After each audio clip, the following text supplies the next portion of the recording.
All right. Hi. Hey, how are you? All right. Good evening, everybody. Welcome to Live from the Table. We're doing a special episode tonight with a guy who wrote an article which has kind of turned the Israel-Palestine war world upside down. His name is Feroze Sidwha, a general trauma and critical care surgeon in California. He's also a humanitarian surgeon, having worked most extensively in Palestine, but also in Ukraine, Haiti, Zimbabwe, and Burkina Faso. I don't know where that is. It's north of Ghana. No, He most recently volunteered at the European Hospital in Khan Yunis, Gaza, from March 25th to April 8, 2024, with the World Health Organization. Feroze has written and spoken extensively about surgical humanitarian work, the United States' role in the Israeli-Palestinian conflict, and the political consequences of medical relief work. He approaches the Israeli-Palestinian conflict as a secular American and a humanitarian physician. Welcome to the show, sir. Thanks for having me. And before we come a little closer to the mic, if you can, before we, God forbid, fight, I want to tell you, first of all, it's very impressive to me that you came here, and I really appreciate it. What did you think? Had you ever heard of our show before? I've seen your interview with Ami Aylan before, yeah. And you thought, I know, just on YouTube. I don't know. Right. So you thought I behaved myself well enough that you could allow me to interview you, like you thought I was a credible interviewer. You seemed to interview Ami Aylan just fine. Yeah. Yeah. I mean, if you want I didn't come here to give a critique of that. You can. I watched it a long time ago, but I thought the way you started the interview off was a little strange. I remember you said, what was it? I can't remember the exact words, obviously, but it was something like Shalom. Shalom. No, you said something like I have a friend who's really critical of Israel. Yeah. And he said that I should ask you about a particular, I think, Israeli Special Forces unit that he said they're badass. And I thought that was, I thought Aylan thought that was weird. You know who that was, by the way? No. That was actually Daryl Cooper, Martyr Maid, the guy who got in all the trouble recently with Tucker Carlson. You don't know who he is? I don't watch the news, or I don't pay much. So he was in a huge news story a few weeks ago. Is he okay? Is he what? Like you said, he's gotten a lot of trouble, or? Well, he got a lot of controversy. Oh, okay, yeah. But he does this. You probably find it worth listening to. He did this long podcast series called Fear and Loathing in New Jerusalem. Okay. Which is a kind of, I would say, anti-Israeli, long, deep dive into the history of the Palestinian-Israeli conflict. But anyway, so, all right, so you spent 14 days? Yeah. March 25th to April 8th, I was in Khan Yunis, yeah. And before we get to the article, how did that come about? I'm just curious, like how does a doctor say, I want to go help in Gaza? Yeah, I mean, I've been doing humanitarian work since medical school. I started in southern Zimbabwe, then I went and worked in the West Bank. Both of those were in my first year of med school. And then, so I've been around. I've been to Ukraine 3 times in the past year, or not the past year now, but since the Russian invasion started, mostly in 2023. And so I've been doing this work for a long time. I actually got interested in humanitarian surgical work through the Israel-Palestine conflict, actually. I went, so after I graduated, I was a freshman in 2000 at Hopkins, and that was the year the Second Intifada broke out. I didn't know anything about the Israel-Palestine conflict, never heard of it before then. I grew up in a very apolitical household. And so I learned a lot about the conflict in college. Afterwards, my dad's a doctor, so I thought I'll go to medical school when I got to college. But after that, after the Second Intifada broke out, and then after 9/11 especially, I thought, well, maybe medicine isn't the right thing to do. So went and lived in Israel for a year. I lived in Haifa, worked with an Arab-Jewish cooperative there. They didn't do anything with the conflict. They just tried to solve intercommunal conflict. You lived in Haifa for how long? I lived in Haifa for about a year, yeah. The group tried to deal with intercommunal problems between the not just the Arab and the Jewish, because Haifa is Israel's only mixed city, dealt with problems between them, but also between problems within the Arab community, like between Palestinians and Druze, for example, or and sometimes even between the different parts of the Jewish community. So it was kind of like a peacemaking organization. Now, I was just a fundraiser. I just interacted with the European Union for them, to get them fundraising. I think mostly from Norway, if I remember right. But then how do you get on a plane and get well, right. So yeah, so when I was there, I would tour around in the West Bank, and I still remember I went to, I'm pretty sure it was Ahli Hospital in Hebron. That's where I went back later. But I went to Ahli Hospital, and there was a delegation from Physicians for Human Rights Israel there. And I remember there's this big burly Israeli dude. I think he was an orthopedic surgeon, but I remember he took me aside and he said, I just graduated from college. I was like 22.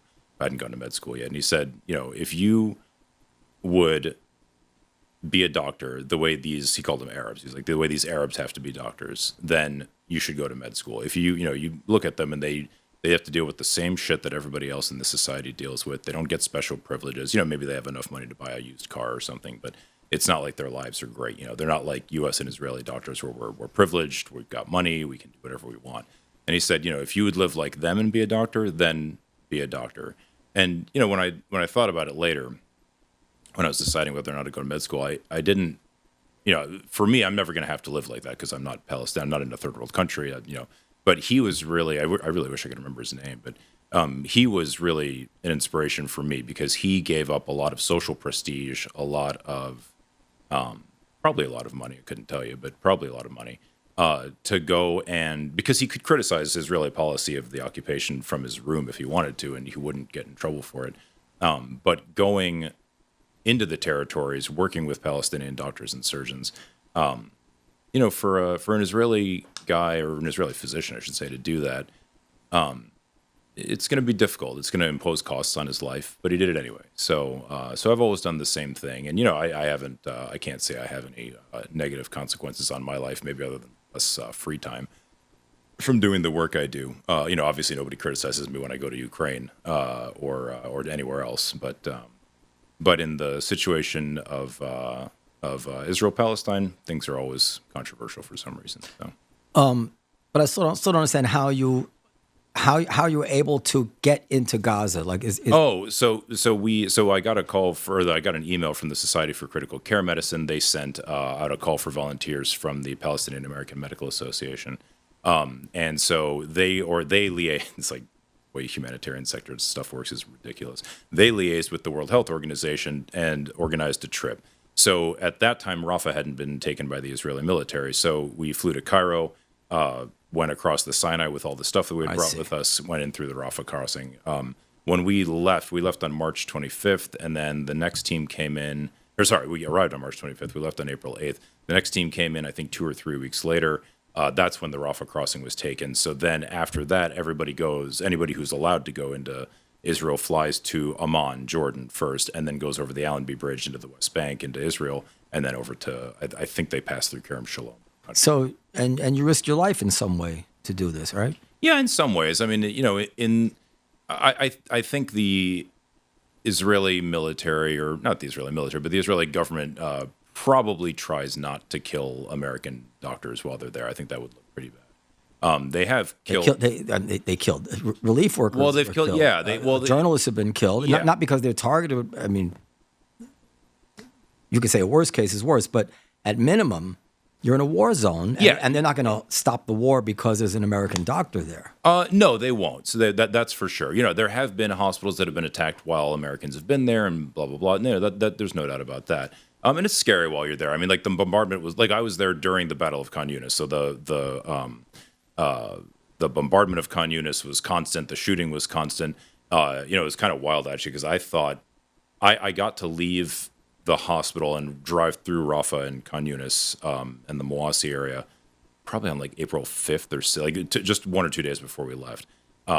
And I had just thought, because the whole hospital is shaking constantly, like windows would break on the 3rd floor. Sometimes instruments would fall off our table. I was like, geez.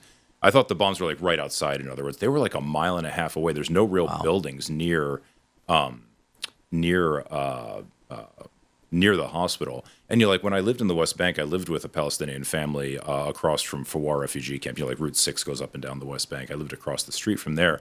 And there was an Israeli military base on the other side of the hill that their house was on. And sometimes they would shell the hill. It was just war games. Like they weren't shooting at anybody. but the house would sway, but like this was a different, these are like aerial. These are bombs that are dropped out of airplanes, so they're pretty different. There's a sense of insecurity for sure. I mean, it's like you said, it's a war zone. So And just before, and then we get into Israel. I'm just curious because I have somebody here, and I've always wondered this. Did you see war crimes in Ukraine? So the work I did in Ukraine was mostly educational. Most of our translators, no, actually that's not true. Some of our translators were from the Donbas region. I remember one in particular. That's where mostly Russian speakers are. Mostly Russian speakers, but more importantly, that's where the Russian occupation is right now. The eastern edge of the country, or the eastern mountainous region of the country. And one of the translators, I remember, he told us, several members of his family were killed. The rest of them had to flee. Some of them, their family members were trapped in the Donbas, and they couldn't really communicate with them. It was difficult. I actually had a friend who I've tried 1,000 times to learn how to pronounce the name of the children's hospital in Kiev that was bombed. I can't commit it to my Ukrainian. It's very hard to speak. But I had a friend who was there with his son when that bombing. They were fine, thankfully, but they was there with his son when the bombing happened. Yeah. I mean, no. Did I witness them? No, but they're very real. I mean, it's the war in the Donbas is very brutal. It's not a joke. Yeah, I know there's a lot of. You could talk about which I don't know much about, so I wouldn't be comfortable talking about it. But you could certainly talk about the political background and the political whatever about the war in Ukraine, the Russian invasion of Ukraine. Who's right, who's wrong? I don't really know. That's not the role of a humanitarian surgeon to figure out when you go somewhere. But the brutality of it is unmistakable. It's very extreme. Brutality against civilians as well. I mean, that guy. I'm pretty sure his. I don't think his parents were combatants. I don't think his siblings were. I mean, he didn't say my dad got killed on the battlefield. He said soldiers came into my house, and that's. Yeah. I mean, of course, there's a lot of hand-to-hand, or like I shouldn't say hand-to-hand, close quarters fighting in Ukraine. So like urban. I don't know if urban warfare is the right term, but close quarters combat, and that's always going to be very brutal. It's not dropping a bomb out of a plane or shooting a tank shell or something. It's two people fighting, shooting each other, seeing each other. So there's that brutality, but then there's certainly a level of brutality towards civilians. I think I don't know if maybe somebody knows better than I do, but I think the latest estimate of civilians killed during the invasion is like 10,000 people. It's not some small number, and that's almost certainly some kind of undercount because there's no, it's not like armies don't usually kill somebody and then say, hey, count this guy. It's not how it works. So. I mean, our perception of Putin, this is the last thing, is that he wouldn't think twice about how it is that civilians are killed collaterally. No, I seriously doubt it. I mean, it's states are brutal institutions in general. They don't really think about how human beings fit into their designs if they don't have to. Yeah. All right, let's get to your article. So the article is very, as a is not Israeli, but my parents are both Israeli. And as a Jewish person, the article is very, very disturbing to me. I know you've taken a lot of hits from people who are trying to debunk it, but I have an open mind about it because I don't want to assume that something horrible can't be true. And the evidence that what I'm telling you is true is that when there was a story in Haaretz about Palestinian prisoners being shackled and then having to have their limbs amputated, I immediately called the reporter from that story on Israeli to find out what was true. You might be interested to listen to that interview. Actually, the end of the story is that the interview went much better for the Israel side than I ever imagined in terms of the overall picture. But I didn't know that going into the interview. My interest was in finding out the truth. Yeah. So I think everybody, it's there. Sometimes we don't know what's going on somewhere, and like you said, just having nobody has to assume that what's true is true because I said it. I mean, that's ridiculous. At least I hope people realize that's ridiculous. But if we can't ask a question and seriously consider where it leads us, then we're kind of lost. So yeah, no, that's exactly. All right. So you get to Khan Yunis. Is that what you? Yeah, it's European hospital. Yeah, Khan yeah. Yunis, yeah. And immediately you start to see. Well, what did you start to see? Yeah, well, so the first day the first day you get to any hospital, you just kind of take a tour, and the first day, so we're going through, and there were, gosh, I can't even remember now. I think there were originally 2 ICUs in this hospital, but I think 4 or 5 wards had been converted into ICUs. But me and Mark Perlmutter, we wrote an article in Politico together. You might have read it. Yeah, he and I went into the one of the ICUs. And there were 2 little kids there, and the nurse that was showing us around barely spoke English, but she just pointed to her head and said, shot, And I was like, oh, they probably weren't shot. That's ridiculous. Kids don't get shot in the head that often. But, I kind of looked at them, and they were both, neither one of them had any other wounds. They just had their heads bandaged up. So I was like, that's weird. So we, and they'd both come into or I think one had come in the day before, and the other 2 days before. I can't remember. No, but 2 kids shot in the head, and they were bandaged. They were both bandaged up. They were both on a ventilator, and they were in beds next to each other. So, as a doctor, I don't want to stop you. I want to let you know, but just how do you get shot in the head and not die? So this is a common misunderstanding. I think this. So what you see on TV. I know Trump got shot in the head, but oh God, I'm definitely not prepared to discuss that. No. Trump. The jeez, but the everything, I'm sure the vast majority of what you know about gunshot wounds is from television. It's literally 100% wrong. It's almost invariable, which is fine because TV is not like. But these are bullets in the brain. Yes, these are bullets that penetrated the skull and are. Oh, I'm sorry, I should have put the phone on disturb. These are bullets that penetrated the skull and injured the brain parenchyma. So. It's okay. I'm gonna take my phone. No, I just had to put it on. Dude, I want to get some screenshots I did, but go ahead. So when there are plenty of people that get shot in the head and don't die. I take care of them all the time. Actually, I can tell you, I won't say his last name, obviously, but there was a 19-year-old kid named Angel when I was I thought it was Angel, but his mom insisted, no, it's Angel. When I was a fellow, he actually had a transcranial gunshot wound, which means it went from the right all the way through his brain to the left. That's widely considered to be a non-survivable injury. I actually told his mother at his bedside that he was going to die. She's, of course, starts crying, which is totally understandable. Of course. I finished my rotation in the ICU. We had kept him alive. He wasn't brain dead, meaning he still had brainstem reflexes. But we did not suspect. We were quite sure that at some point his brain would swell too much. It would die. There was nothing we could do about it. Like, that's what we call a non-survivable injury. A few months later, I was rotating in the medical ICU, and I looked over and I was like, "Is that Angel? That can't possibly be him." So I walked in. I was like, "Hey, what's your name?" He's like, he just looks at me, perfectly normal English. "Oh, my name's Angel, sir." And I was like, "Did you get shot in the head 3 months ago?" He goes, "Yeah." Really? And so it turned. Now he just gets abscesses, infections in his brain. He has to come in. They do a surgery, drain the neurosurgeon. It's not me. Drain the abscess out, and he goes about. Now that's a totally exceptional situation, a transcranial gunshot wound that didn't die.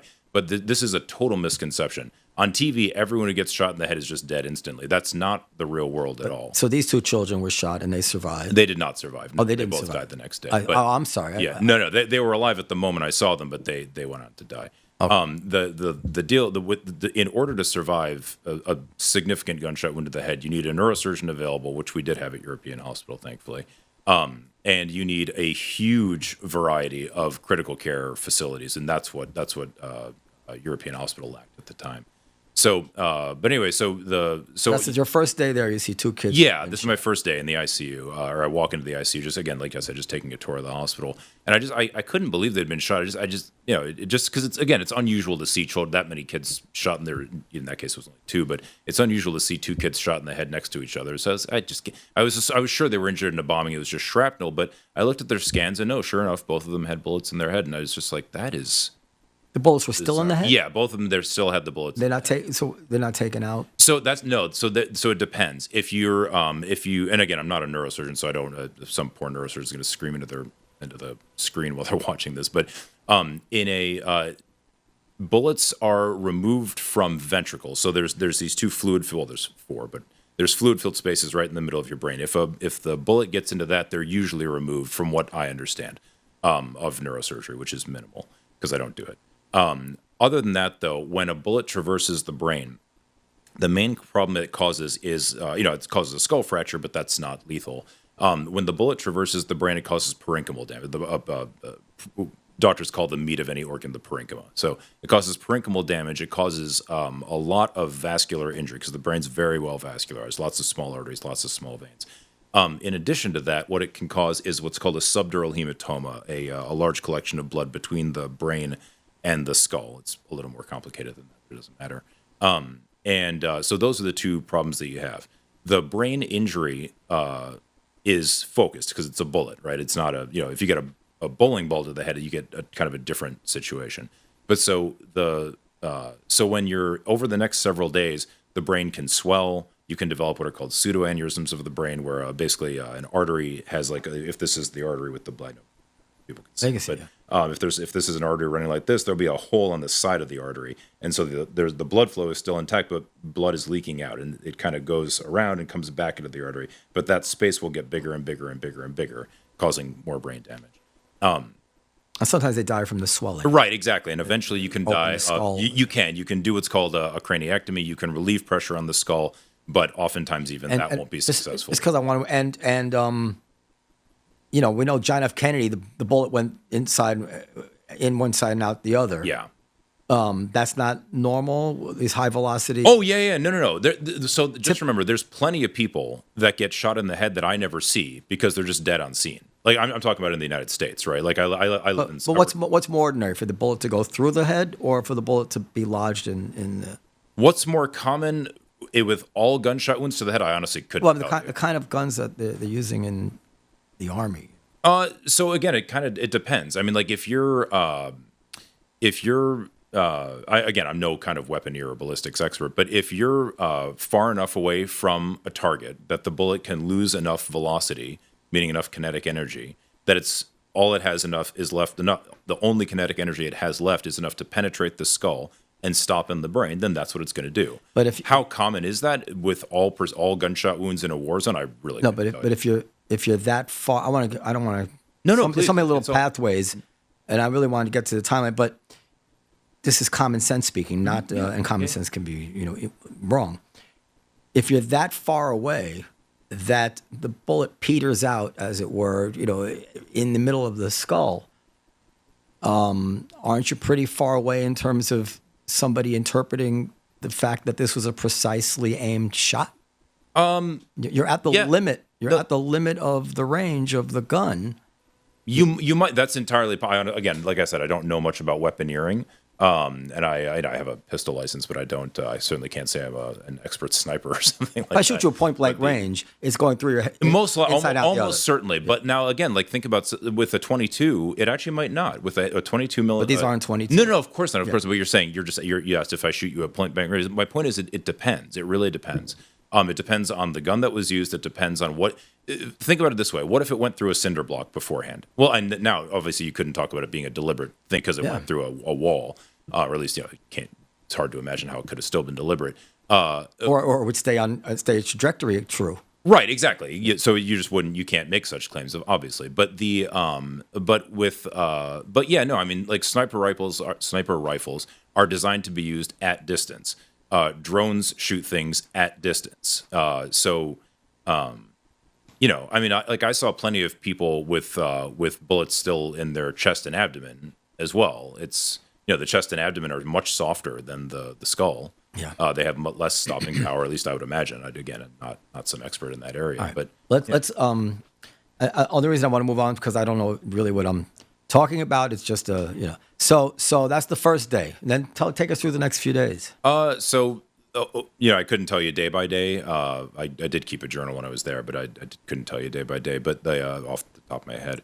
But yeah, so over the next few days, on average, so I saw 13 kids who had been shot in the head while I was there. When I and that so about one a day on average. But it's important to remember I'm not actually the person. I assume this is what you're asking about, right? Like this specifically, or do you want me to tell you what? Well, you can answer. I mean, you can answer whatever you think is the best, most relevant answer, even if it's not exactly what I'm asking. Because I want to get the information out there. You may know that something is relevant that I'm not even asking you, so you can answer it with some flexibility there. Oh, sure. So on average, I saw one kid shot in the head every day. The thing to realize with me being like just having that record 13 is that I am not actually the person in Gaza that they call when a kid gets shot in the head.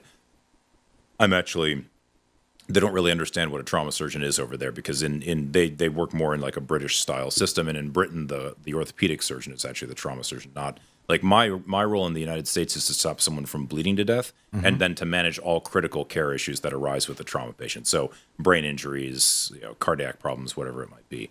They don't really get that over there. So I only found these kids if I happened to be in the ER when they came in, or when I walked through the ICU the next day.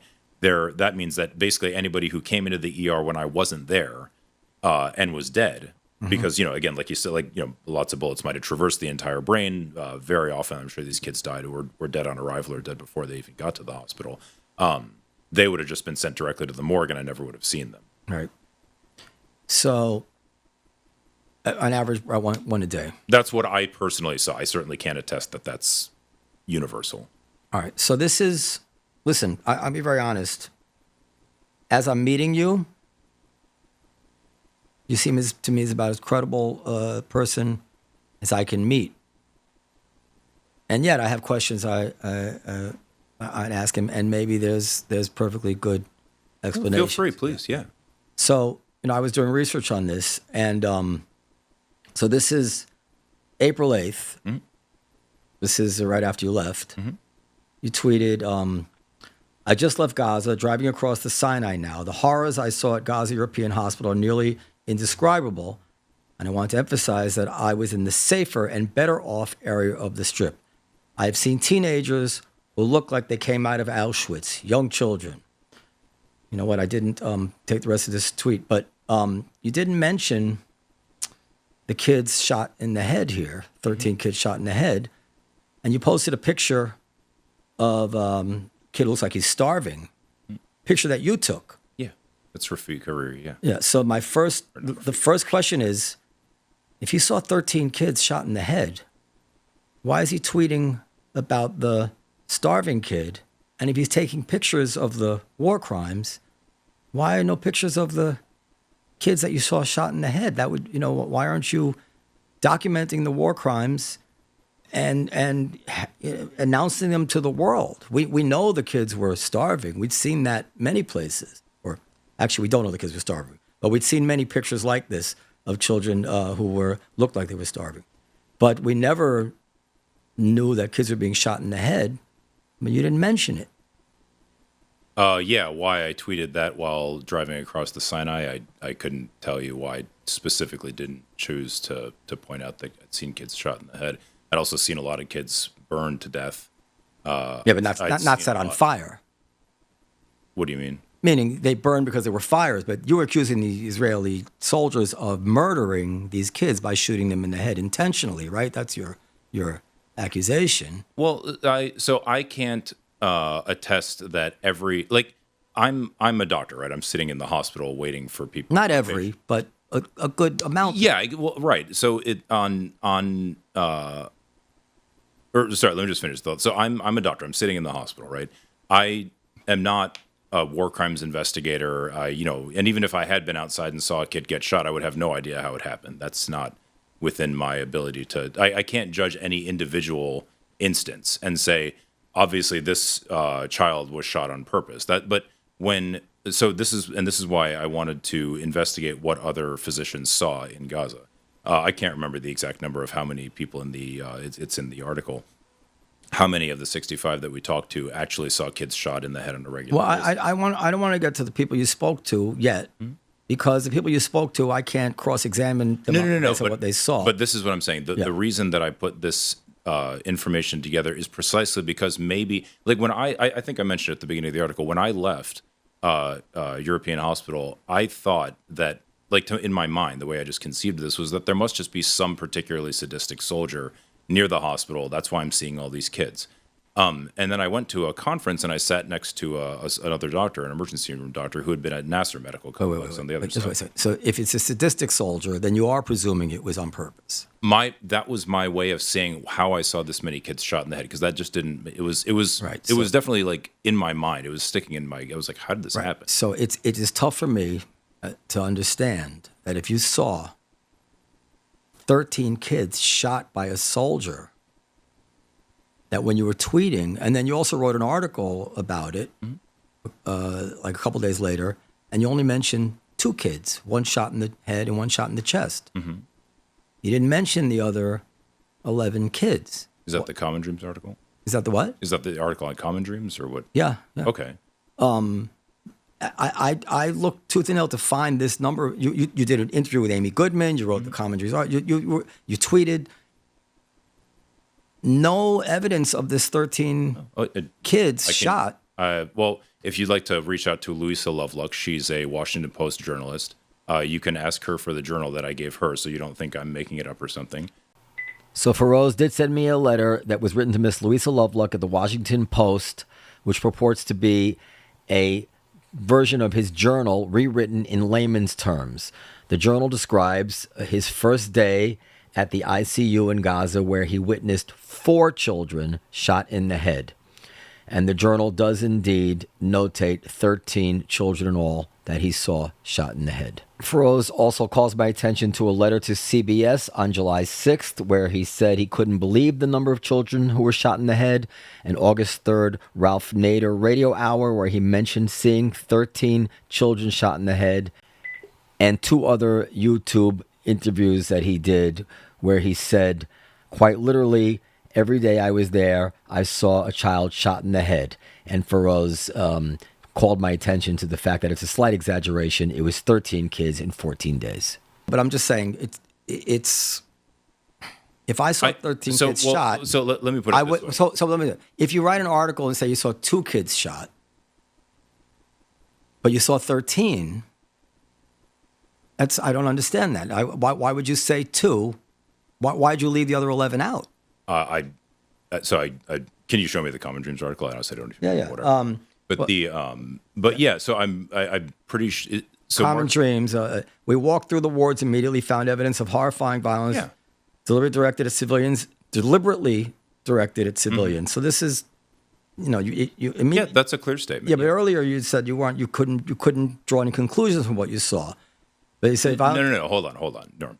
Do you go by Norm or Norman? No, Norm. Yeah. So Norm, I try to be.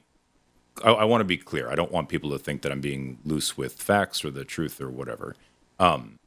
What I said is that in an individual particular case, I'm not a war crimes investigator. I can't say today a war crime happened. This child is sitting in front of me in my trauma bay because of a war crime.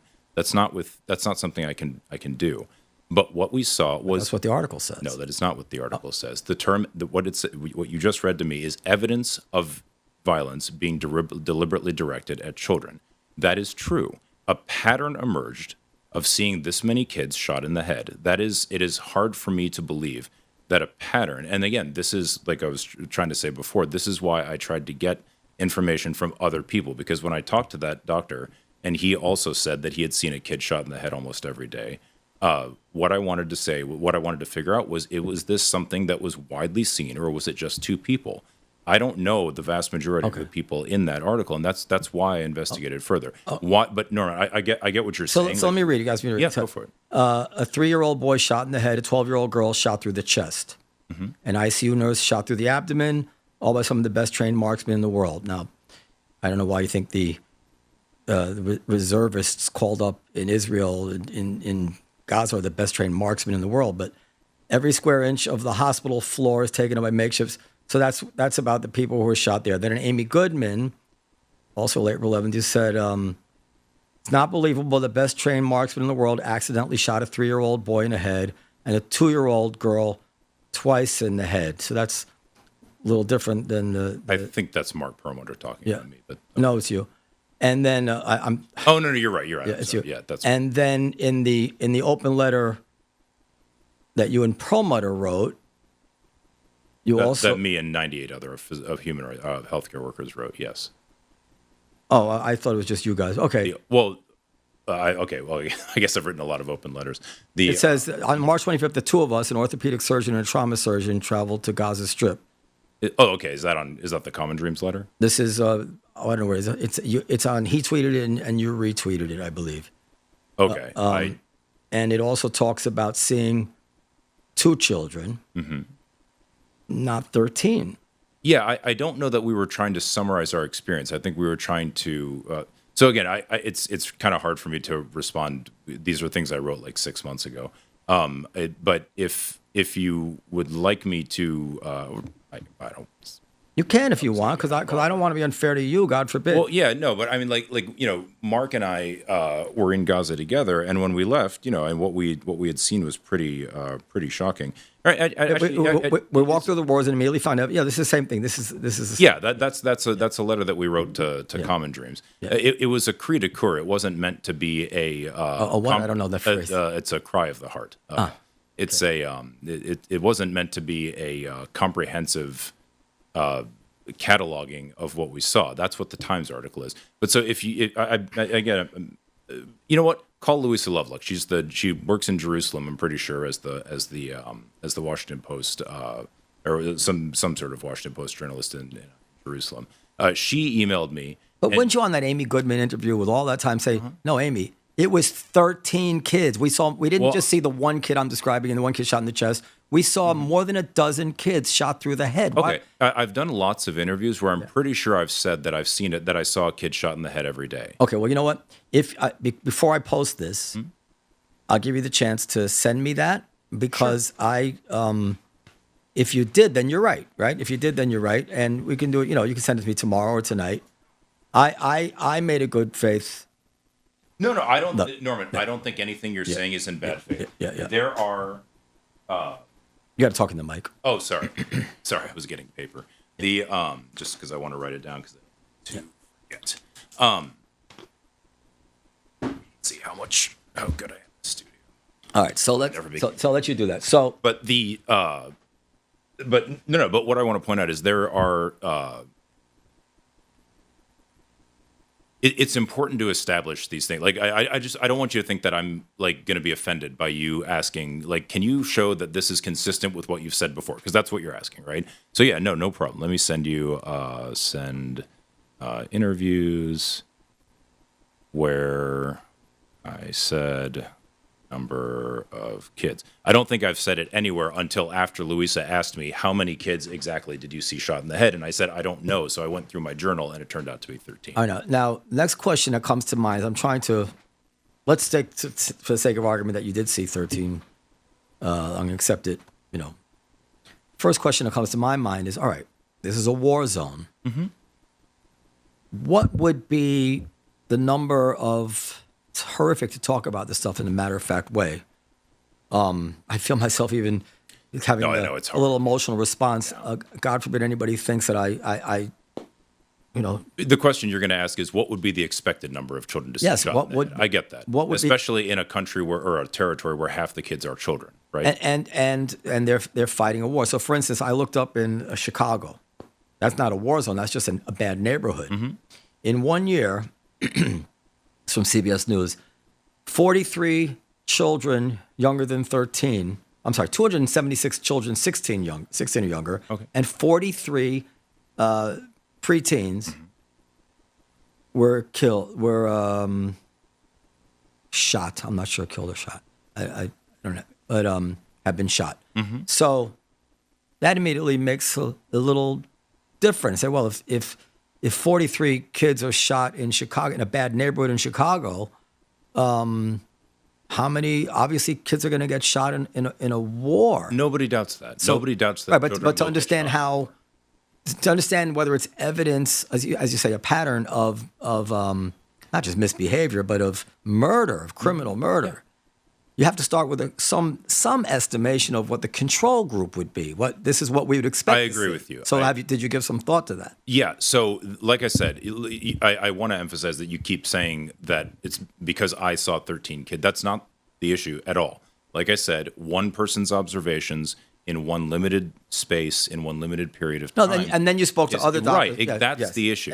So combined, that we spent 254 weeks in Gaza. Not the people in the Times article, but the 99 healthcare workers that signed the open letter that I wrote to the Biden administration. 254 weeks. Everybody that worked in the appropriate setting, meaning the ER, the ICU, or the operating room, regularly saw children who had been shot in the head or the chest. That's the way. Like an ER in Chicago. Well, I don't know if 43 in an entire year is saying every day. That's one a week. Not every day, but Chicago, Gaza has 2 million people. Chicago, I don't know how many people in Chicago, not a city of 2 million people. Actually, you might be right. But that's not the point. The point is, wait, let me just clarify. Let's say Chicago is a huge city, but the neighborhoods where this is going on is not the entire city of Chicago or the entire state of. No, I totally agree with you. Yeah, it's a small area, which I don't think has 2 million people. But even if it does, it's just a bad neighborhood. You're talking about a war. So this is a really good question. Yeah. So in other words, what would the Chicago's 2.6 million. Go ahead. Okay, there you go. So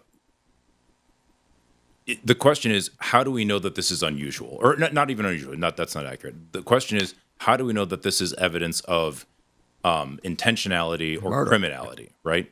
Is that okay? Yeah. So, how many kids is it normal to get shot in a war? I don't really know. I have to be honest. I have no way of estimating that, and I'm pretty sure every war zone would be totally different based on the circumstances. But to my mind, and if somebody wanted to disagree with me about this based on some rational criteria, I'm perfectly open to hearing it. But to my mind, if kids are getting shot on a regular or daily basis in the catchment area of every hospital in Gaza for a year straight, it is that seems quite unlikely to me to be accidental. Well, some percentage you would say. Some percentage, certainly. If anybody were to say that every kid who's ever been shot in Gaza was deliberate, that's crazy. I mean, that's just, how could that possibly be the case? Bullets fly. That's like saying everyone who was killed by a bombing, it was killed. No, that's absurd. Like, that's not the way bombs work. Once a bullet leaves the gun, it can go anywhere. But this is where. Go ahead. I mean. But that's the point. So you have to. There's two ways to and again, with intentionality, there's always a question of whose intention, right? Are you talking about the government of Israel ordering this? I seriously doubt that Yoav Gallant gets on the phone with his generals and says 10 kids dead today at least. That's totally. I've had. You can be sure that's not the. That's definitely no. I completely agree. I think that is completely ludicrous. I think that's beyond absurd. Just like the police chief is not ordering the officers to kill innocent people. No, exactly. And it's just silly, right? So I hope nobody thinks that that's what I'm arguing, because it's just transparently stupid. But nevertheless, when something happens, suppose it was October 14th today, 2023, and I said, Norm, every day I saw a kid shot in the head in Gaza. It would be reasonable for you to say, well, Feroze, October 7th just happened. People are furious. That maybe it's possible that people are acting sadistic and crazy because they're in a rage. Yes, that's a perfectly reasonable. That would make perfect sense. I'll go further than that. I actually said this at the time. Although, believe me, I don't mean to co-sign your story here, but just to be perfectly honest. I said at the time I was worried that there was such anger. Of course there will be, yeah. That there would be some horrible behavior. Major criminal act. Yeah, no, that's understandable. Yes. But when it goes on for a year, that's a different matter.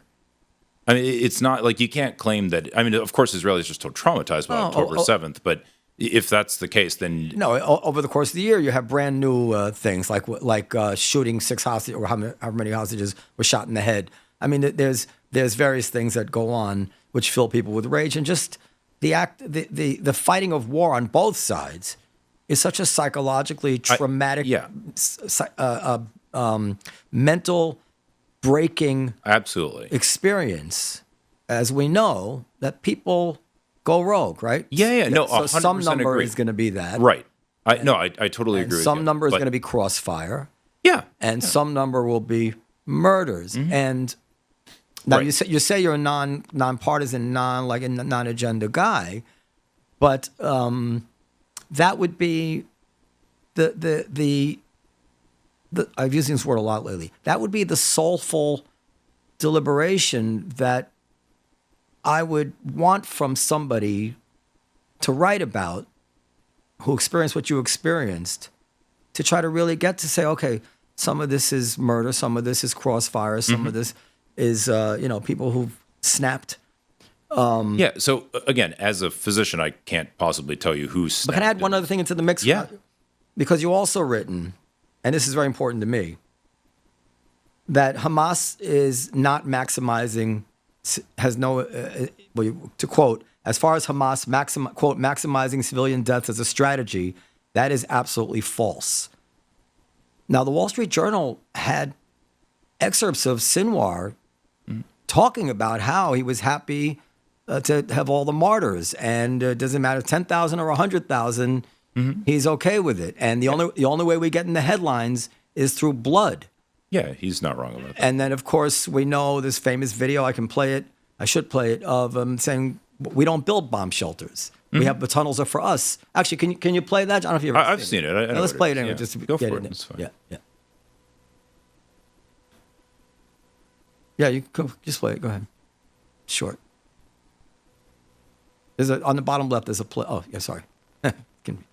Can't hear it, John. Yes.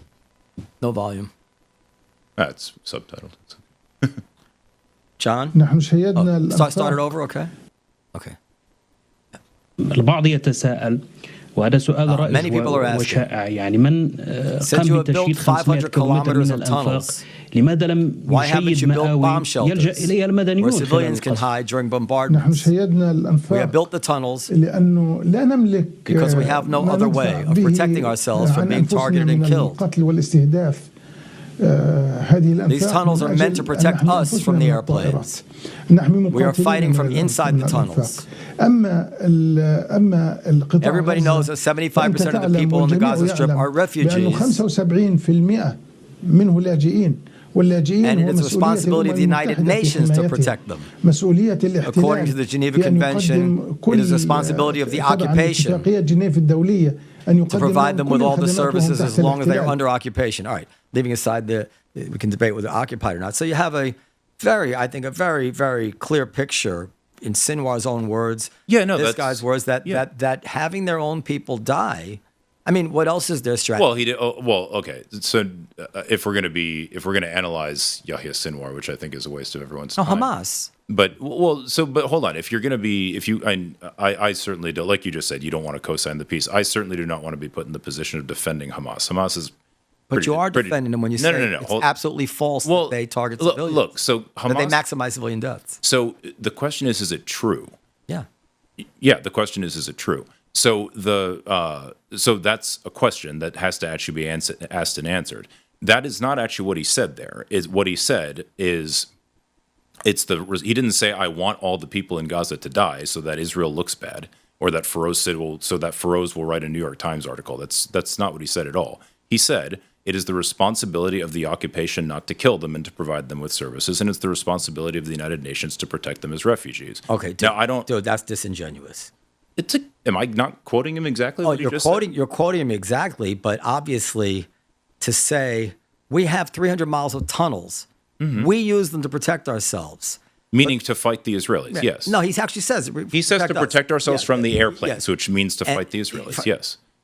It means to protect ourselves from the airplanes. Okay. And the reason we don't put our citizens in them, our brothers and sisters and children, is because that's the United Nations to do. Yeah, no, I That is agree a- with you that it's you disgusting, cannot- but no, it's but obviously you don't see an intention there. What is he? Is he so low IQ that he doesn't understand that he could protect these civilians by allowing them into 300 miles of tunnels? You can't infer intention there. You actually think it's possibility that he says, no, he doesn't want them to die. He's really upset that. Wait. Let me just say this. No, I'm not going to let you go on with that. Let me just say one more sentence. Stop, Norman, please. You said that you just said you can't infer intentionality, and that I'm just giving him a pass. That's just not the case. You played this clip. All I can tell you is what I see him saying. He's saying that the tunnels have been built for Hamas.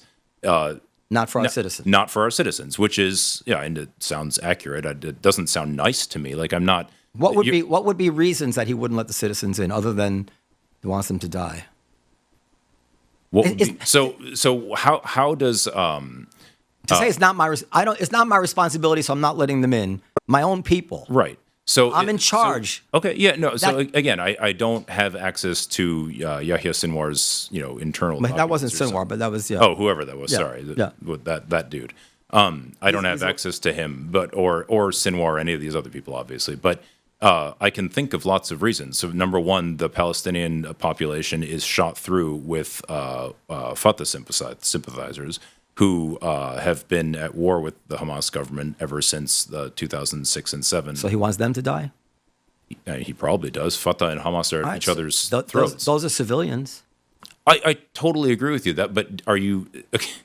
Okay. I'm surprised. I think it's okay. So I'm surprised that somebody would listen to that and take from it that the guy who's talking wants people to die. I think what he's saying quite clearly is it is not my responsibility to protect them. I think that's disgusting because Hamas is the government of Gaza. Now, I just don't want to be. You're kind of putting me in a weird position where I'm defending people that I really loathe. First of all, it's not the United Nations' responsibility to I'm build not them saying bomb that it shelters. is or it isn't, but But that's he's saying what it he is. said. Yes. Then you're asking if what he says indicates that he wants people to die. Now, if you want to get technical about is his explanation plausible? if you want to get technical about it, first of all, there's no question that Israel is occupying Gaza under international law. I don't want to get technical. We need to because No, we don't. technicalities matter.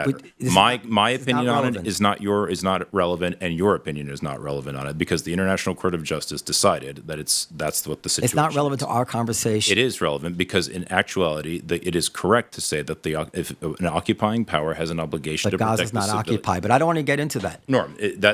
Okay. It's really according to the International Court of Justice, Gaza is occupied. You think it's not? That's fine. I don't. I'm going to grant you it's I occupied. don't have. I'm going to grant you it's occupied, and I'm going to grant you that it's the United Nations' responsibility because No.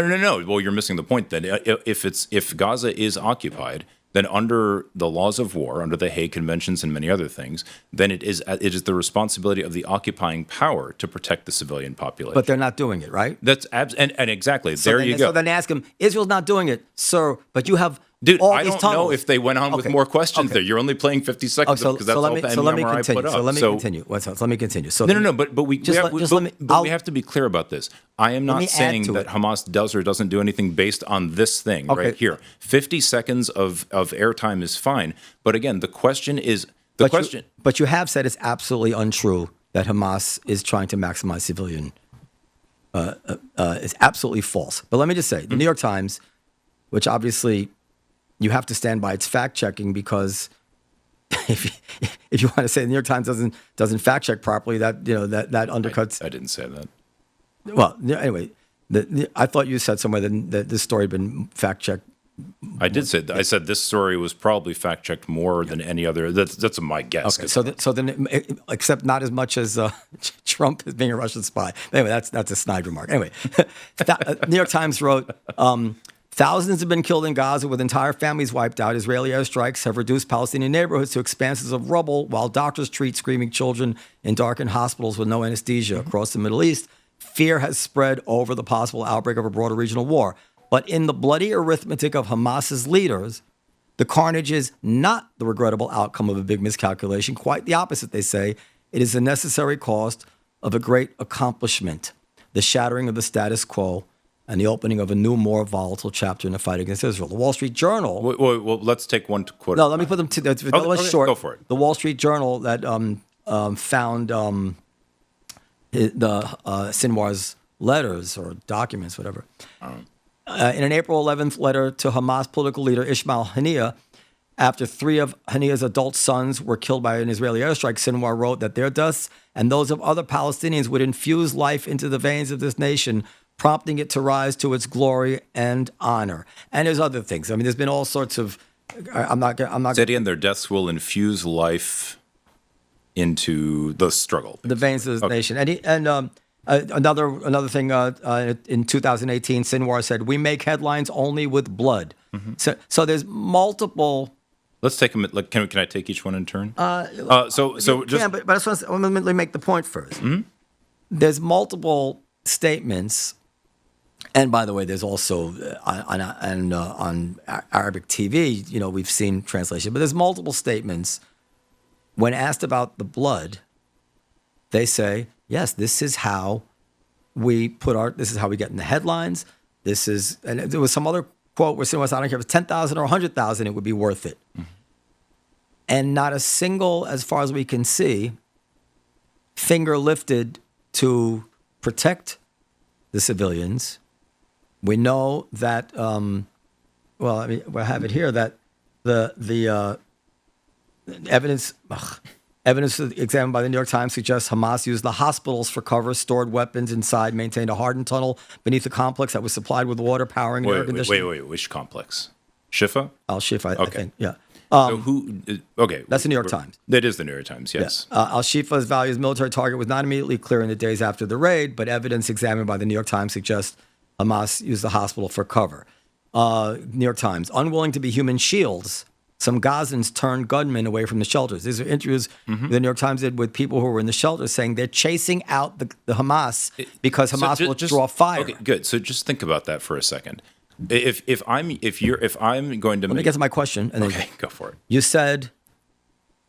didn't say, maybe yes. You said it's absolutely false. I'm happy to explain it to you if you'd let me. Yeah. So when you say it's absolutely false, you must have some evidence. I do. That it's false.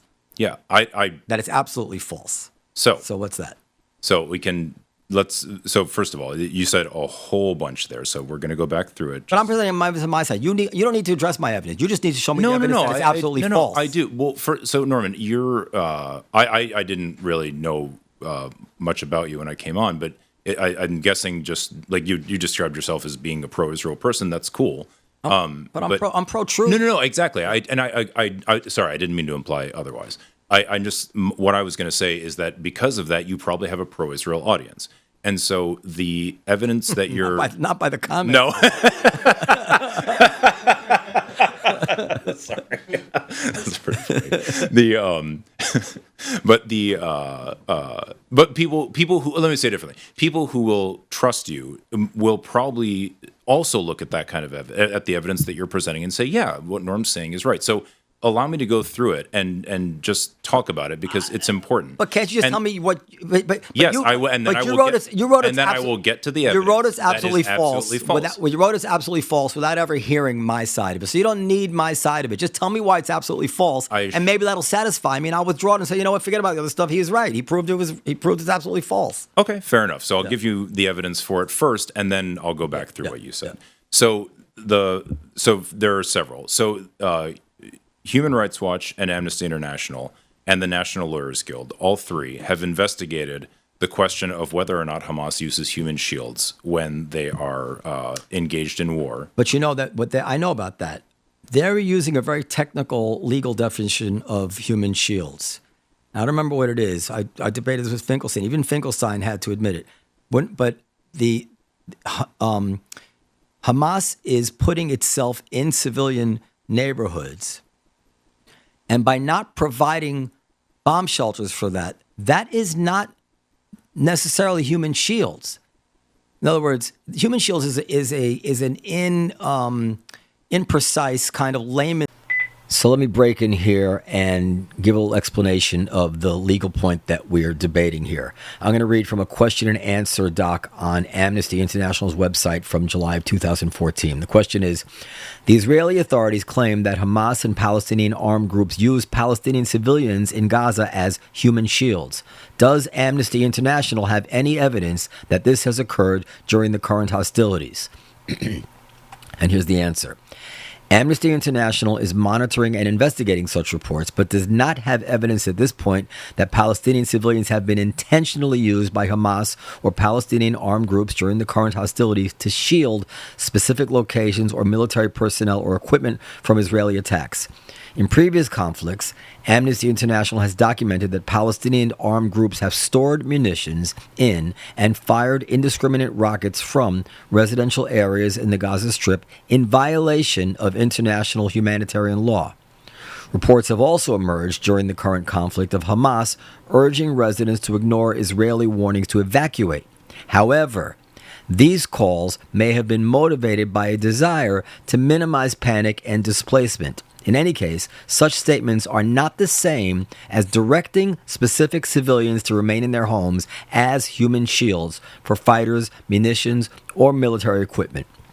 So, Amnesty International gives Hamas the benefit of the doubt because they may have been motivated by a desire to minimize panic or displacement. According to Amnesty International, only directing civilians to remain in their homes as human shields for fighters, munitions, or military equipment would be technically use of human shields. And I didn't use the term human shields, I don't think. But if I did, I shouldn't have. But No, I'm you saying didn't. I did. Hamas is purposely strategizing ways to kill as many of its own people as it can, because that's the only way it wins this war. It has no military hopes to beat Israel. No, it's fighting a PR war. And it came close to working at various times. As people see all the horrible loss of life, there's tremendous pressure on the United States government to pull the plug on Israel. All around the world, there's legal actions, there's protests, there's the universities. And Hamas sees all this, and forgive me, given what they're capable of, doesn't say to themselves, well, this is really good for our side, but wouldn't it be better if we could just get all these people out of here so no more civilians die? Because they could send them all to the beach, right? Mm-hmm. It's a small plot of land. Okay, so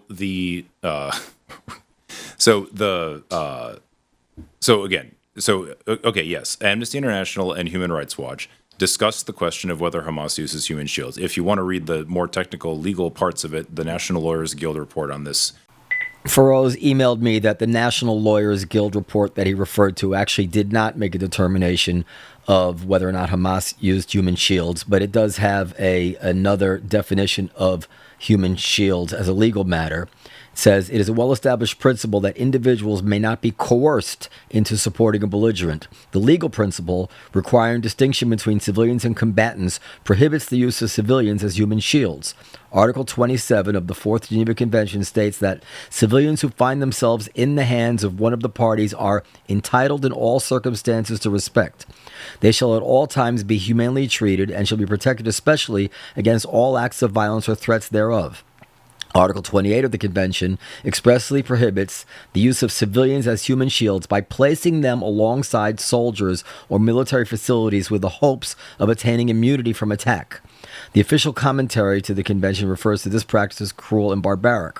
Articles 31 and 51 of the Convention also prohibit the use of physical or moral coercion on civilians or forcing them to carry out military tasks. I can find the name for you. I don't remember it off the top of my head. Yeah. I think all of these were written after Cast Lead and then after Operation Protective Edge, so in 2009 and then in 2014. And they all asked the question: is it true that Hamas used human shields? Which if you want to say it's an imprecise term, that's okay. But what the National Lawyers Guild said. Oh, pardon me. And again, it's not like I reviewed this stuff before coming here, but so forgive me if if I'm not quoting people word for word. But what the National Lawyers Guild said is the human shielding can be either direct or indirect. Direct is moving your direct is forcing civilians to cover military objects, and indirect is building military objects near civilians or locating them near civilians, and not forcing people to stay within the area. So though that's the definition. I don't think you could. I don't know how precise things have to be for. Are you a lawyer? I have no idea. I am a lawyer, but okay. but I never practiced law. I never practiced. Oh dear, you're probably better off for it.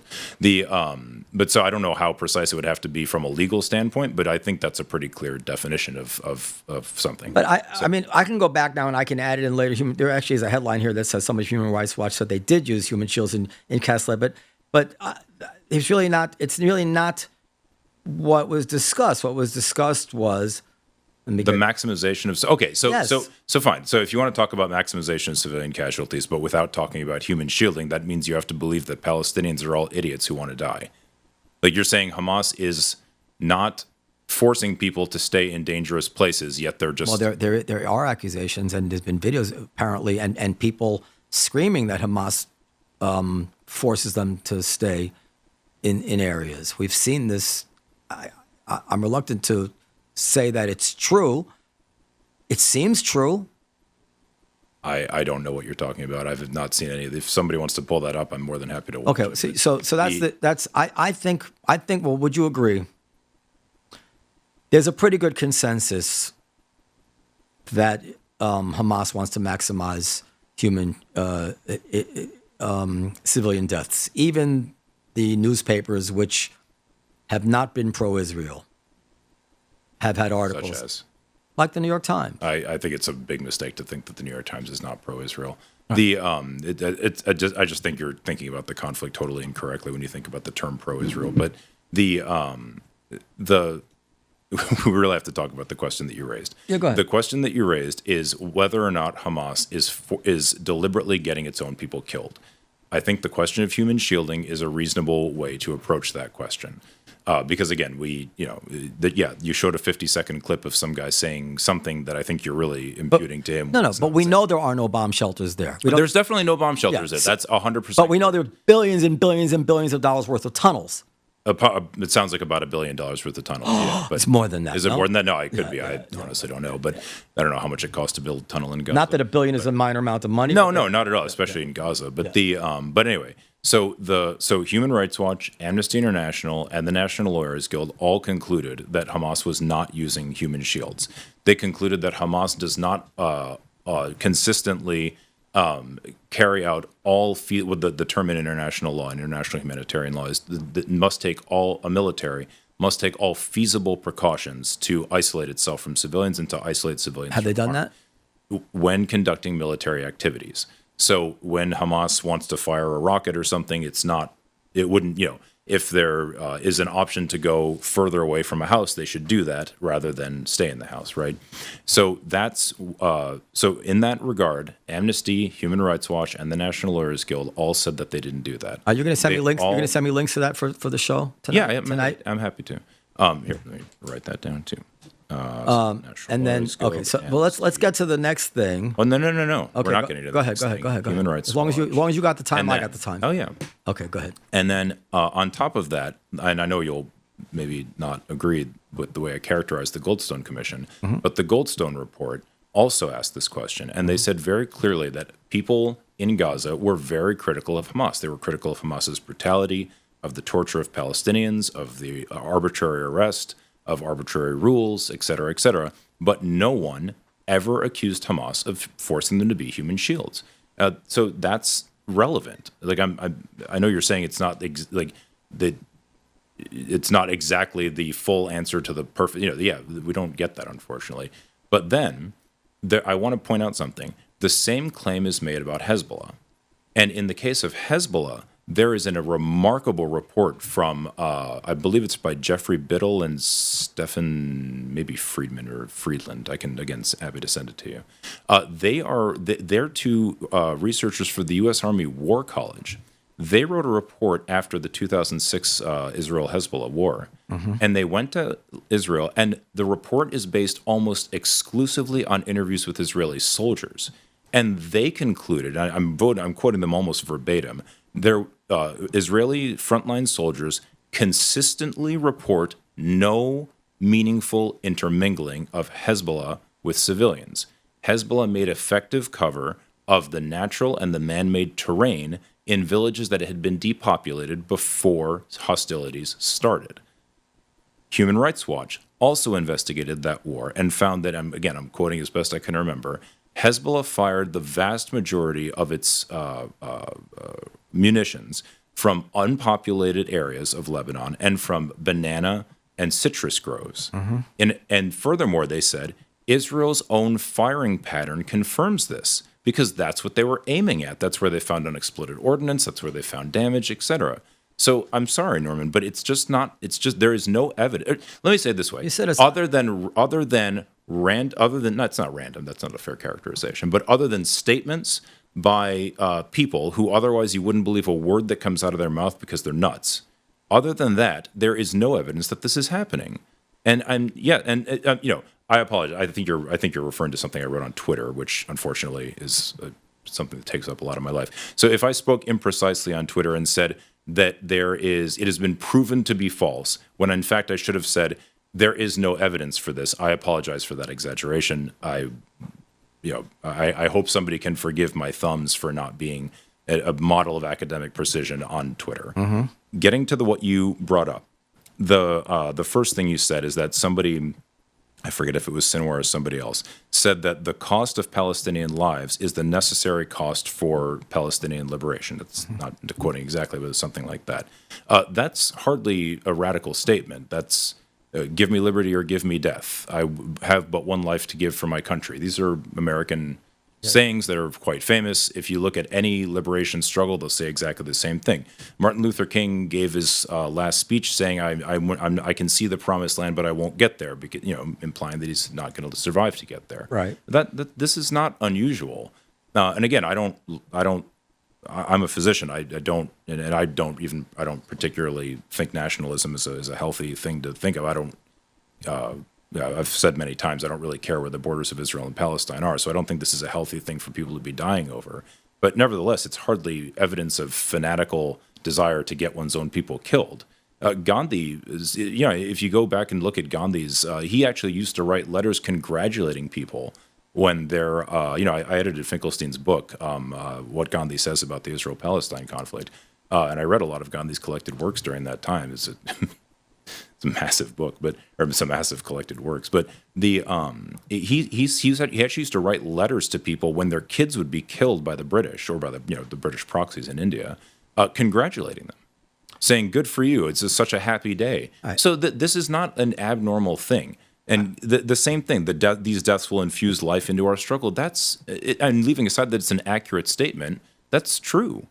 Okay, I mean, it's just I'm sorry. I don't want to be defending Hamas. That I'm trying to get to the truth of the matter. I think that after a year of this,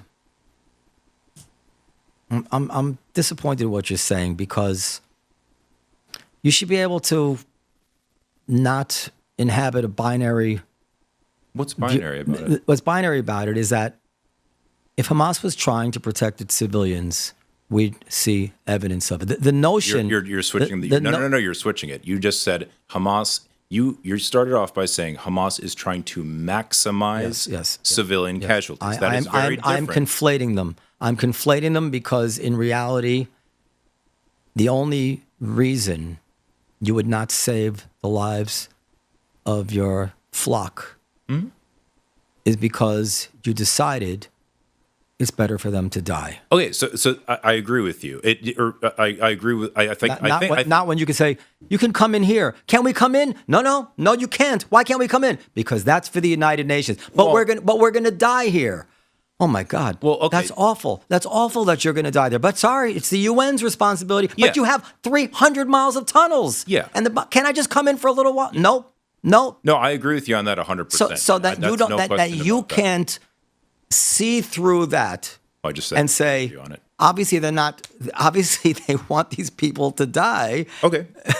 But just Goldstone report. No. What was the purpose of the Goldstone report? To investigate Hamas?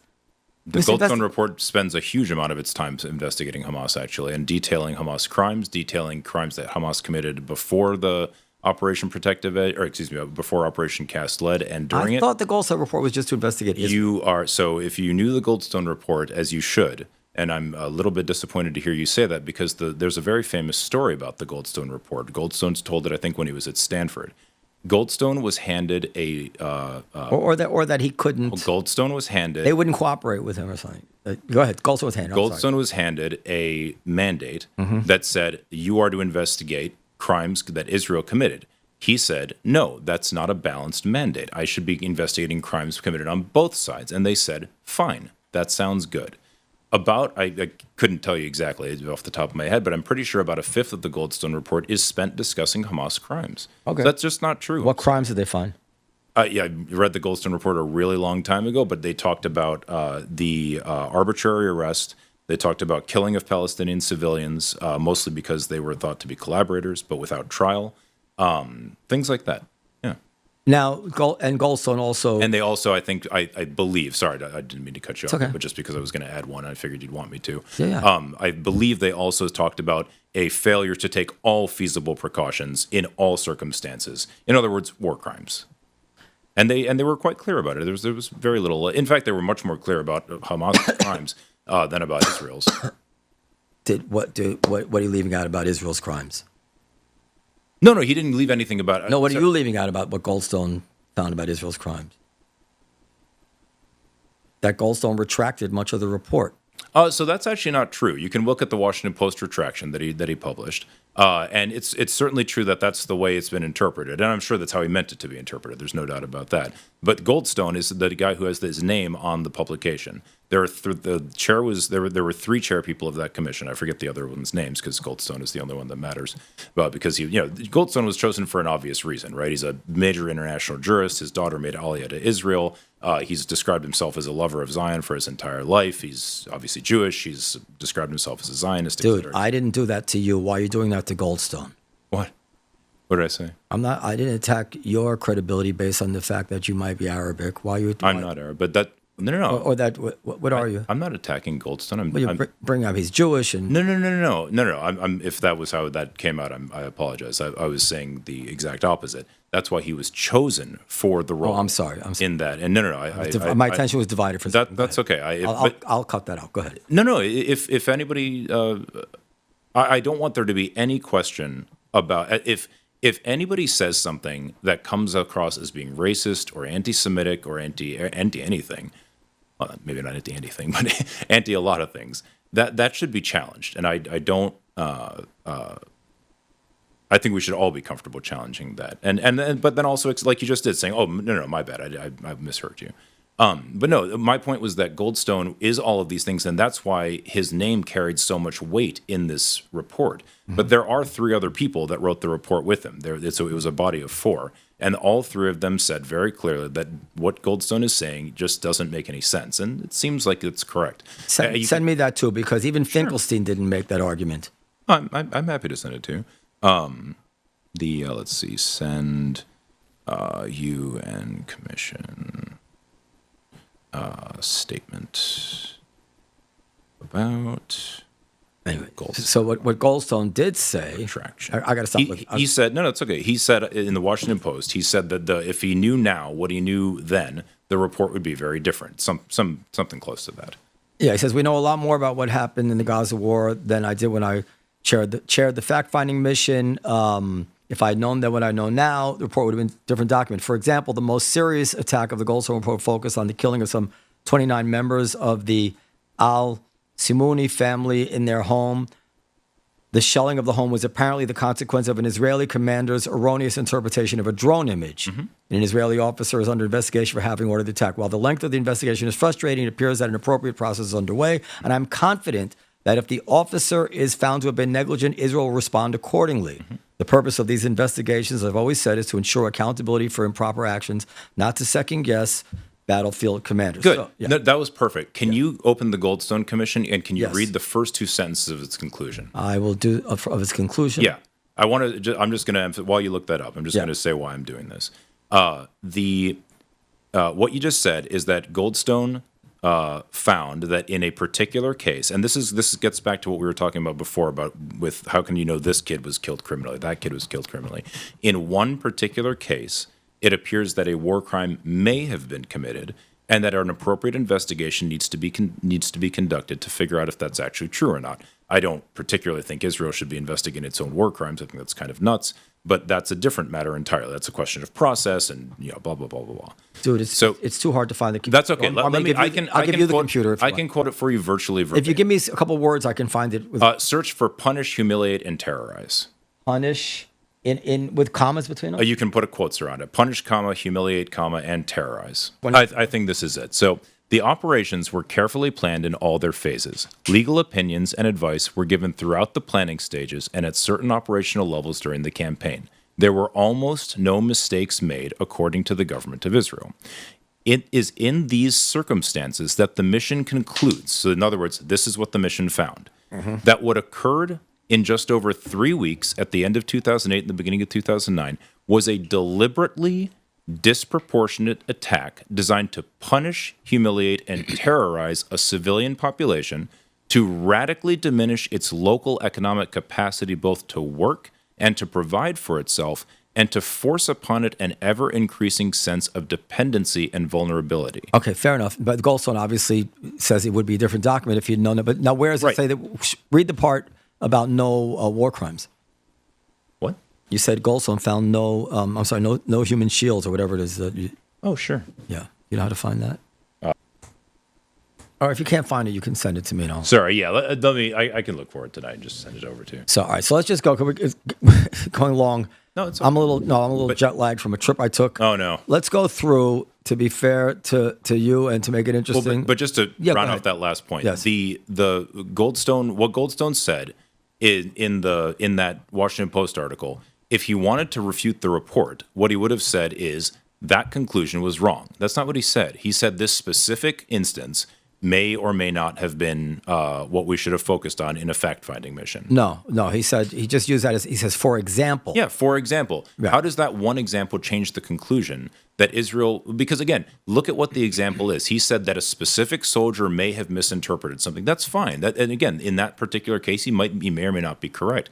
But that has nothing to do with whether or not the state of Israel, with the backing of the United States, designed a war in order to punish, humiliate, and terrorize the civilian population and to radically diminish its ability to provide for itself. It's very interesting to debate the Palestinian-Israeli conflict, and I'd love to have you back on to do that. You're shifting the focus away from what we're talking about here. Well, you asked me about you brought up the Goldstone mission, and you asked me to find specific things in it. But no, about this is all in the context of you saying that it's absolutely false that Hamas tries to maximize civilian. You're right. And again, if I overstated the case and instead of should have said that there is no evidence of this other than bizarre statements from crazy people who happen to be important in Hamas, that's not there's no doubt about that.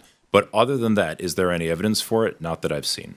You haven't seen evidence. If you have it, please. And I mean this seriously. Please send it to me if you've seen it. I will. Okay. So let's just get to the chain of. Let's get to the very hot issue of the X-rays. No, I know what you're talking about. Yeah, people are claiming that the X-rays are false, that they're pixelated, whatever. I have to say, I looked up. I did a Google search of X-rays of skulls with bullets in them, and I saw X-rays with so you can't say that they don't exist. But let me ask you, and the New York Times said that is absolutely, they're sure that they weren't fabricated. They wrote a several paragraph statement, which was released, I think, today or yesterday. Well, let me ask. Okay. Let me ask. Are there patients' names attached to these X-rays? I don't know if there are patients' names on the screen, but usually when not on the no yeah on the screen yeah. So on the video on the sorry, brain going blank, on the computer screen, when you look at the X-ray in Gaza, like in the hospital, yeah, the patient's name is there. But when we take pictures of things, we usually don't. We usually try not to put the patient's name on there so that the picture is. Well, the X-ray has to have something to identify the patient. No, that's what I'm saying. Like if this is the computer screen, yeah. the image is going to be here, and then the patient's name and ID number and all that stuff is up here. But when But when we take a pic, because we don't, like in the US, if I wanted to get CT scans off a computer, I put a thumb drive in. None of that stuff works over there. So we just take pictures with our phones. That's what that is. Right. But typically, when somebody, when a newspaper does a story about somebody who was shot in the head, they give the name of the person who was shot or the parent's name. This would be, if I was fact checking, I'd say, okay, doctor, who is this? When did they die? Let me match it up. We have lists of people from the Gaza Health Ministry of people who've died, right? Mm-hmm. Can't they, did they, this is what fact checking is. Did they match up these three people with names on a list of people who've died to verify that these, was the New York Times shown dates of these people? Why don't you read their statement so you can answer that question yourself? I don't know about the first one, about whether they looked through the Ministry of Health data to confirm whether or not these children were listed as dead. I'm also not, well, anyway. The search for the term metadata in that statement. I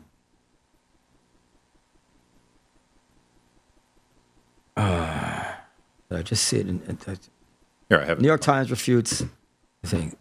You read it then. I want to read stuff. Let's. Here, I got it here. While our editors have photographs to corroborate the CT scan images, because of their graphic nature, we decided these photos of children with gunshot wounds to the head or neck were too horrific for publication. We made a similar decision for the additional 40 plus photographs and videos supplied by the doctors and nurses surveyed that depicted young children with similar gunshot wounds. We stand behind this essay and this research underpinning it. Any implication that the images are fabricated is simply false. So what does that mean? Tell me what that means. Sorry. Oh, God. How do you guys work with all these cords? All right, so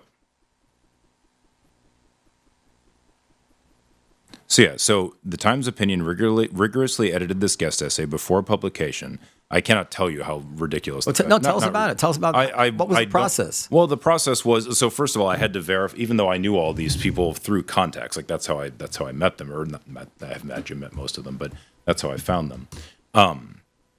I still had to provide photographic and documentary evidence that they were in Gaza, which is sensible. And it's unusual to assume that someone's lying. You had no photographs of the 13 children you saw. I don't have photographs of all 13 kids that I saw. Any of them? I probably do. I can check. Right.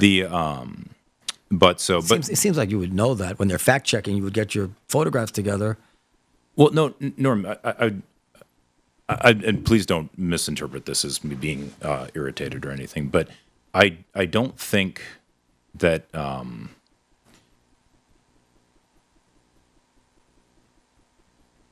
I don't know if people appreciate what it is to work in a hospital in the Gaza Strip.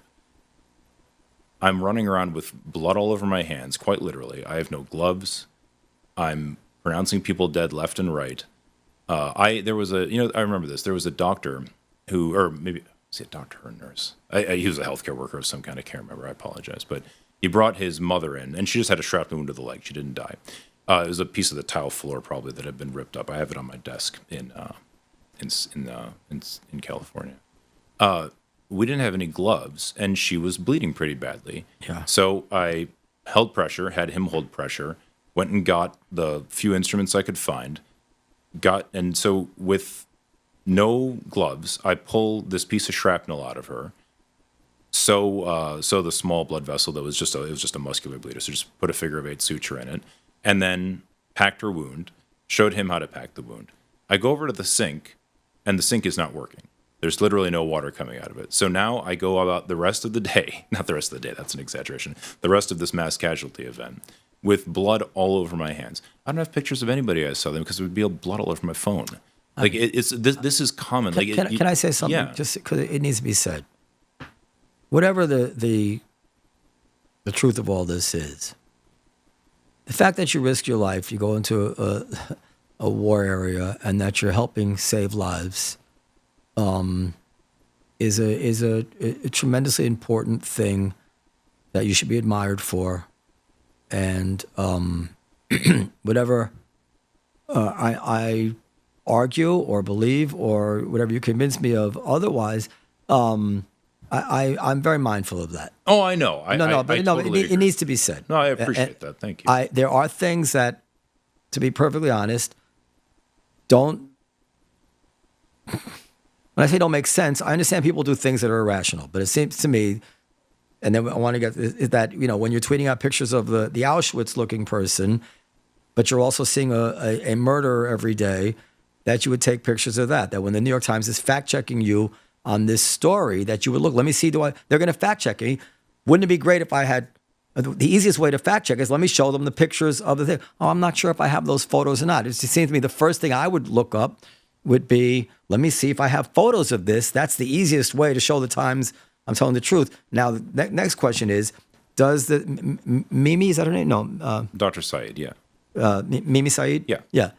Did she, well, you say that she did. Did she attach various photographs to these x-rays to people who died? So these are all all three of these are the same girl. A little bit graphic, but I think Okay. it's fine. This is obviously the picture that was in the Times, right? Mm-hmm. This is the bullet sitting. This is the picture that was on the far right at the top. I think it was at the far right. Now, I want to show you some things. Now, I want to be very clear about something. Anybody who says that they showed this to a radiologist or any doctor that looks at imaging ever, and they said, I can tell you that picture's fake, is lying. Mm-hmm. That is an absolutely ridiculous claim. You can't tell. You also can't tell that it's not faked just by looking at it, but it's a two-dimensional image. There is no way to know if that bullet is inside the skull or outside of the skull based on this image. They showed it because the assumption, they put it there. I don't design. Or if it's just a Photoshop creation. Or it could be Photoshop. That is entirely possible. But there's no way to look at an image of this is what we call a CT scan scout film. There's no way to look at this and know that it's fake just by looking at it, like off the top of your head because of radiology. That's completely ridiculous, and people who claim that are absolutely just lying through their. I think you're probably right because No, it's not that I'm probably right. I am right. I think I look at 10 to 15 CT scans of heads per day. I think you're right because we would know by now if you were wrong. Well, there's plenty of people claiming on Twitter that Yeah, what I just said is but true, not a definitive expert in a forum different than Twitter. Yes, exactly. Yeah. So I would just want to show you some things. So you can see here, there's this distortion. This is hair right here. This is skin, scalp, and this is skull, right? This is a suture line, which is just an area of growth so that the skull can keep expanding while the brain have the gets bigger. subdural hematoma. What'd you call it? No. This is a natural break in the bone natural. because the kid's head is going to expand. Like babies have. Exactly. Yes, it's a suture line, is what we call it. Yeah. This is the coronal suture line. So this is the scalp. Now the scalp should. How old is this child? I believe this is her. So 4, probably 4.5. That's a guess. Please don't. Okay. But the And she died? I believe so. Yes. So this based on the CT scan, I have a hard time believing she's not dead. But so this is the scalp. So follow this line here. You can see here this is swelling, right? Because the scalp in other words, the scalp should be as thick here as it is over here. This should be the same, but this is all swelling, right? That's why there's this bump right here is what I'm trying to say.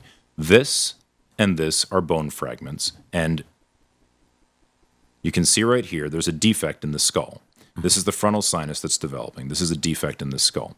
Now, like I said, this is a 2D image. It could certainly be Photoshopped. That's entirely possible. And in this day and age, anything can be Of fake. course, no, of course. And But like but I don't think it's fake. Yeah, I don't either. But here, so now this is the CT scan itself. So what a scout film is that you put somebody into the CT scanner and then you just have to tell the machine how high to go up, how high to go down. So that's what they do. They would have run it from here to here. That's all it is. So this is, let me just turn this. That's the actual video of This is a video of the CT Can I include scan that in itself. our package tomorrow? I think that's fine. Yeah, I can email it to me. you. Okay. I can email it to you. So this is the brain. Oops, sorry. Let me pause it and then scroll through it. You can see how shitty the equipment is. So this is the top of the spinal cord. It's surrounded by cerebrospinal fluid. That's the black stuff. You go up and you get to the brainstem. This is the cerebrum, and that's the brainstem. This is called the midbrain, the pons. You go up further, and again, she's holding a phone. That's why it's shaky. Sorry, but now, right here, See how this right here, the gray of the brain goes right up to the skull? This, you've got gray, but then you've got a different gray, and you've got the skull. This is subdural hemorrhage, okay? You can see air in the brain right here, and this is subdural hemorrhage right here. Go forward further. So now we're going from the bottom up. We're like scrolling up through the brain. This is the beginning of the bullet, right where you would see it right there. And you can also see it's not, or this is the starburst appearance is what we call scatter from a metal artifact. The X-rays just bounce all over. A radiologist could explain it better than that, but it's okay.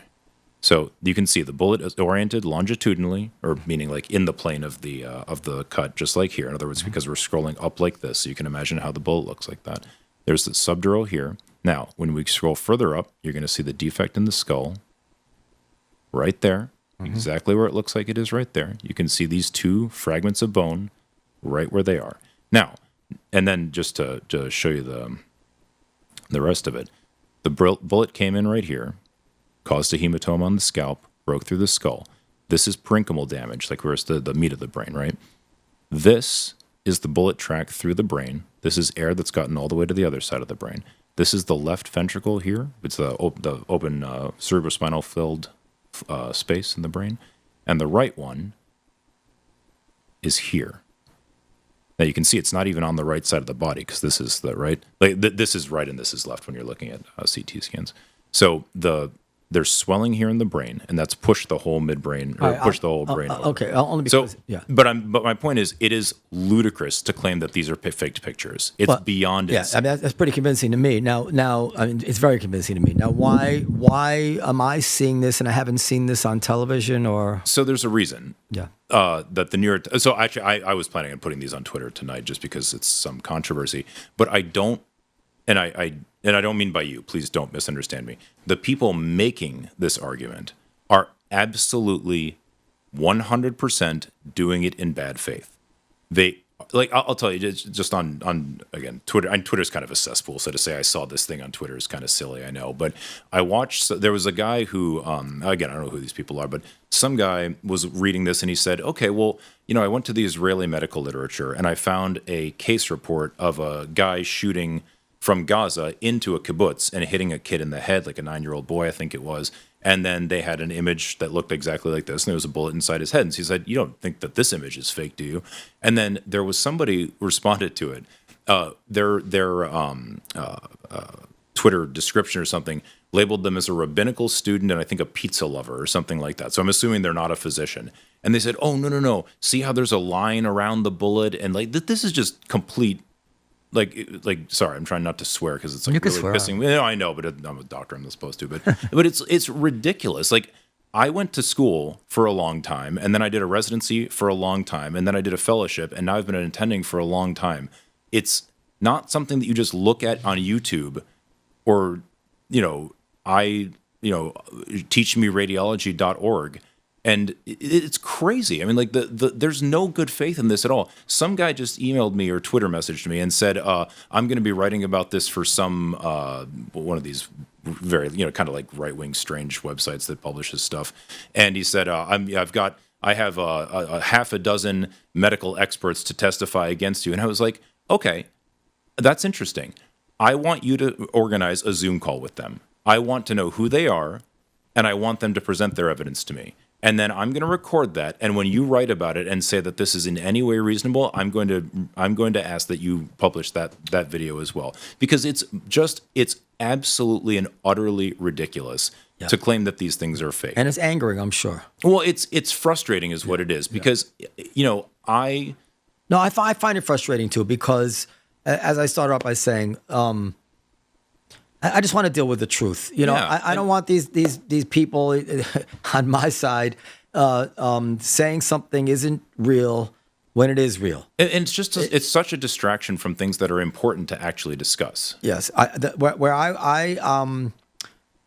listen. What you just showed me, I'm gonna put it into the. I can send it to you. Yeah, it's unless you are a sociopath, which I don't take you to be. No. Then what you're saying is very convincing. You follow what I'm saying? Yeah. Unless I'm just an absolutely unabashed liar. Yes. Yeah. Then what you're saying is convincing, and I don't take you to be a sociopath. Far from it. So we're going to come away from this interview thinking is that, first of all, I meant to ask you one other question. Various people report seeing these children that are shot. Is each one a discrete example, or do some of these people perhaps see the same children? That's entirely possible, to be perfectly fair. So, like Mark Perlmutter and I were there at the same time. Yeah. It is entirely possible that no one. I don't want anyone to think that they can like multiply the number of people by the number of days that they were there and get the number of kids in Gaza who've been shot. That's not what that thesis is. So, as a person who wants, I mean. I'm sure we've all spent a lot of time in the last year just trying to come to terms with the awfulness of war and what it means to say war is necessary, war is justified. How I've faulted pro-Israeli people for imagining that somebody on the receiving end of a just war, can say, well, it's a just war, so therefore, we had it coming. This is not something. That's not how human beings actually work. It's not how human beings work. And yet, maybe another day we'll have this conversation. I think we're getting along well. From the Israeli point of view, the alternative is also very difficult to accept. But all I need to know as a moral person seeking the truth is the questions I've already asked. Like, what is a reasonable number of people to be killed in crossfire in such a horrible thing as war? Mm-hmm. How many people are killed because Hamas exposes them? We disagree about this, but I believe exposes them with a strategy. We don't disagree with that. I completely agree with you that Hamas does things that expose Palestinians to Israeli fire. That's intentionally. That's where we're disagreeing. But regardless of that, whether or not Hamas does it, or well, actually, no. Let me actually clarify a little bit. Hamas conducts its operations or whatever in such a way that where like exactly like Goldstone and others have said, does not take all feasible precautions to minimize civilian casualties. But let's not go. No. But hold on. But that's important. But the question of whether they do it intentionally or not is not relevant because it's done knowingly. Okay. And it's the same thing as like recently Mossad headquarters was targeted by Iran during intention this is always relevant. It's always relevant. No, in terms of like a prosecution, it is. But what I meant is in terms because morally and morally as well, 100%, I agree. But you were asking what percentage of people were killed, but in this way and this way and this way. And so for that calculation, it's not relevant. But so that's what I was referring to. Sorry, no, morally, I completely agree with you.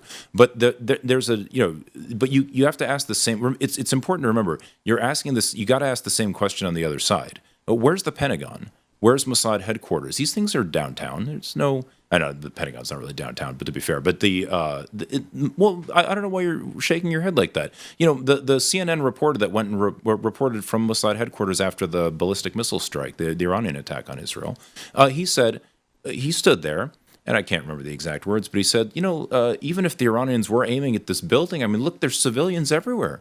How could they? But he didn't say these Israelis are using human shields. That's a term that has to do with who's doing what. Now, it doesn't have to do with what they're doing. It has to do with who's doing it. I think the bureaucratic offices of most armies and stuff like that are in cities. And exactly. And that's not a strategy. But when that's not a strategy, America is probably never. I agree with you. That is not a strategy. Has never concocted a strategy in order to have of maximizing civilian casualties. No, I totally or even worrying about the Pentagon being bombed. Also true, but the Israelis have. But maybe not even the Israelis did that.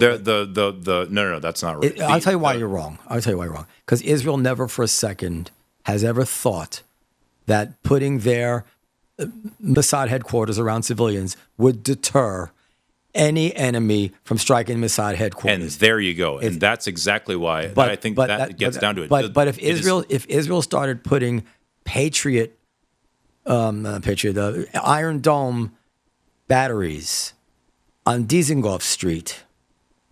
That would obviously be something quite different. And that is when Hamas, we have seen these launchers purposely, when there was open spaces nearby, they bring them in where the population is dense. I'd be surprised if you've seen that with your own eyes. But if you have, again, please send it to me. I'd be very interested in seeing it. I have a hard time believing that from a video. We've seen video of rockets being launched from buildings. Right, but if the building's empty, then how are you? In the AP building was all kinds of stuff at one time. Wasn't it? There was. Listen, seriously the doubt New York the Times, Associated Press. the New York Times found these tunnels under Al Shifa Hospital. No. See, that's that. We're off subject. Fair enough, but it's important to be truthful about this. The New York Times didn't find tunnels under Shifa Hospital. Israel built tunnels under Shifa Hospital in the 80s when Israel built the hospital itself. Do you remember what happened? They found it being in use. No, they did not, sir. Well, I read you what they wrote. So remember. I don't think the New York Times wrote a story about the fact that they found some old tunnel that's out of use.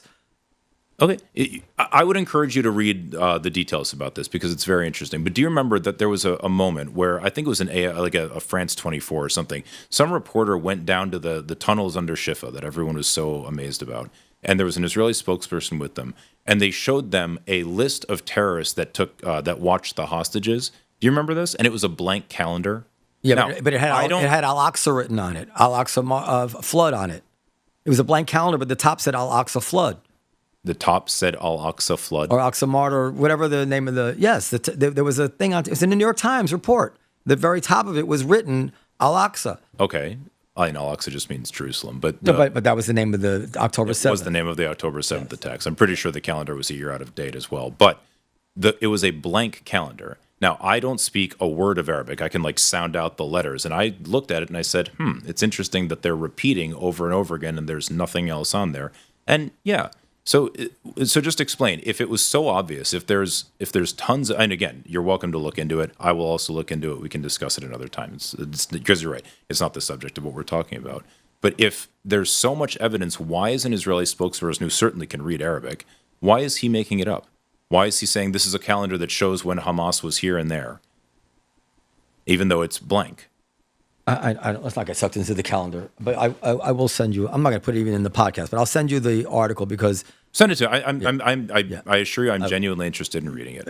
Write that down to remind me to send it to you. Sure. So I'm exhausted. No, it's all good, man. No worries. So that's that. I think that the notion that Hamas doesn't maximize civilian deaths is nuts. If they're not maximizing civilian deaths, what are they doing? What is their how do they expect to win this war? I mean, again, I don't really know what Hamas's strategy is, but if you so it's a question of how there is a question. Why did the war start? I mean, obviously October 7th started off the phase of what's going on right now, right? Hamas has given long interviews to Drop Site News and places like that. Or actually not places like that, just to Drop Site News from what I understand, in which they discussed their thinking about what they call the Al-Aqsa flood, what we call October 7th. And Islamic Jihad has also given interviews about it. They're very worth reading. I think you have to, like I just said, I don't believe anything that guy said in any other circumstance. These are worth reading if you haven't. I found a few. Yeah. The paper, though, did not include people's names. The Arabic words were days of the week, the numbers underneath dates. The Gazan Health Ministry said in a statement that the paper was nothing more than a regular work shift timetable, a standard administrative practice in hospitals. The ministry did not address one key detail. The calendar begins on October 7th, and an Arabic title written at the top uses Hamas's name for the attack, Al-Aqsa Flood Battle, 7/10/2023, because they in overseas they put the date first. So that was from the New York Times. Now, this was amazing. Everybody dropped this from the story as they reported on the fact that this was an ordinary calendar. They didn't leave it. They left out that it started on October 7th and written on top was Al-Aqsa flood battle. Okay. I predict, now that you know that, you will drop that. In other words, no, I'm happy. You're not going to say to me, "Oh shit, Yeah, they were using the hospital. But how does that show that they were using the hospital? So, How did then? Why you brought up the calendar? so I think It was apparently evidence to you that the calendar was just an ordinary calendar that didn't say anything. I said But now that it was a blank calendar. a blank that does- calendar. but again, now that it seems exactly detailed, written around the October yeah. 7th, you're not going to say, I mean, I wish you would, but say, you know what? I might be wrong. They might have actually been using this hospital. well, I always might be wrong, but It's meaningless to you that the calendar actually started on October 7th and says Al-Aqsa on it. okay. So if I can finish the sentence, okay, you're assuming that somebody went down on October 6th, put up a new calendar that started on October 7th because they knew the Al-Aqsa flood was going to be the next day. I'm not assuming anything. No, that's what I'm trying to figure out. How does having a calendar that says Al-Aqsa flood on it, like, do you think that the Palestinians didn't know that it was what it was called, or I don't understand how this changes anything? Okay, hold on. Do we both agree that the calendar does not show what the Israeli minister says it shows, which is a list of terrorists watching hostages in this tunnel? I don't know. Well, the Times didn't say it says that, did they? I don't know if the Times said it didn't say that or did say that. I think we can safely assume they would have said that. That's what it says. It says a piece of paper taped on the wall in the hospital's basement, for instance, quickly became the subject of debate. Admiral Hagari said the paper, a grid with Arabic words and numbers within each square, could be a schedule for guarding hostages where every terrorist writes his name. The paper, though, did not include people's names. The Arabic words with days of the week and numbers underneath the dates. The Gazan Health Ministry Okay, said so it doesn't, but it does say Al-Aqsa flood at the top, the calendar- and it starts on October 7th. Yes. Is it beyond the realm of possibility that someone who was staying there decided to start their own history on October 7th? To say, well, that's the day that we had, that's the day everything changed. Because when did they find this? Did they find it on October 8th? No, they found it probably in November or December when they raided the hospital for the first time. Okay. I mean, the Washington Post, there have been a lot of news organizations that begrudgingly came to the conclusion, and American intelligence came to the conclusion that Hamas was using the hospital as a command and control center. I think that you don't want to admit that, but I will say this. I think, Norm, I have not come here and imputed your desire to find the truth. I don't think you should do that to me. Well, I've conceded a lot of points. No, it's not. There's nothing about conceding and not conceding. When we're searching for the truth, we find the truth. I've admitted that maybe, that I spoke too strongly about the evidence on the Twitter thing. It's fine. Let me ask you this question. We all sometimes just make mistakes. It's fine. But so that's if you wanted to, I would be very happy to go through the evidence for the use of not right now. No, we should do it off the air. We're happy to do that. Yeah, too. we should do but that. to do that, we have to prepare for it. It's not. We can't just do it right now. The reason I should do it off the air is because as I'm hosting a show and imagining people listening and it's going too long and people. Yeah. No, I totally agree. It's effing with me. But I would say that in what is supposedly, it's not actually the densest place on earth. We used to hear that, but it's not. But a very, very densely populated small place. It's not really feasible, is it, that they put 300 or 400 miles of tunnel under just the unpopulated areas? Well, isn't it a mathematical certainty that they built these military tunnels under civilian areas? Almost certainly, yeah.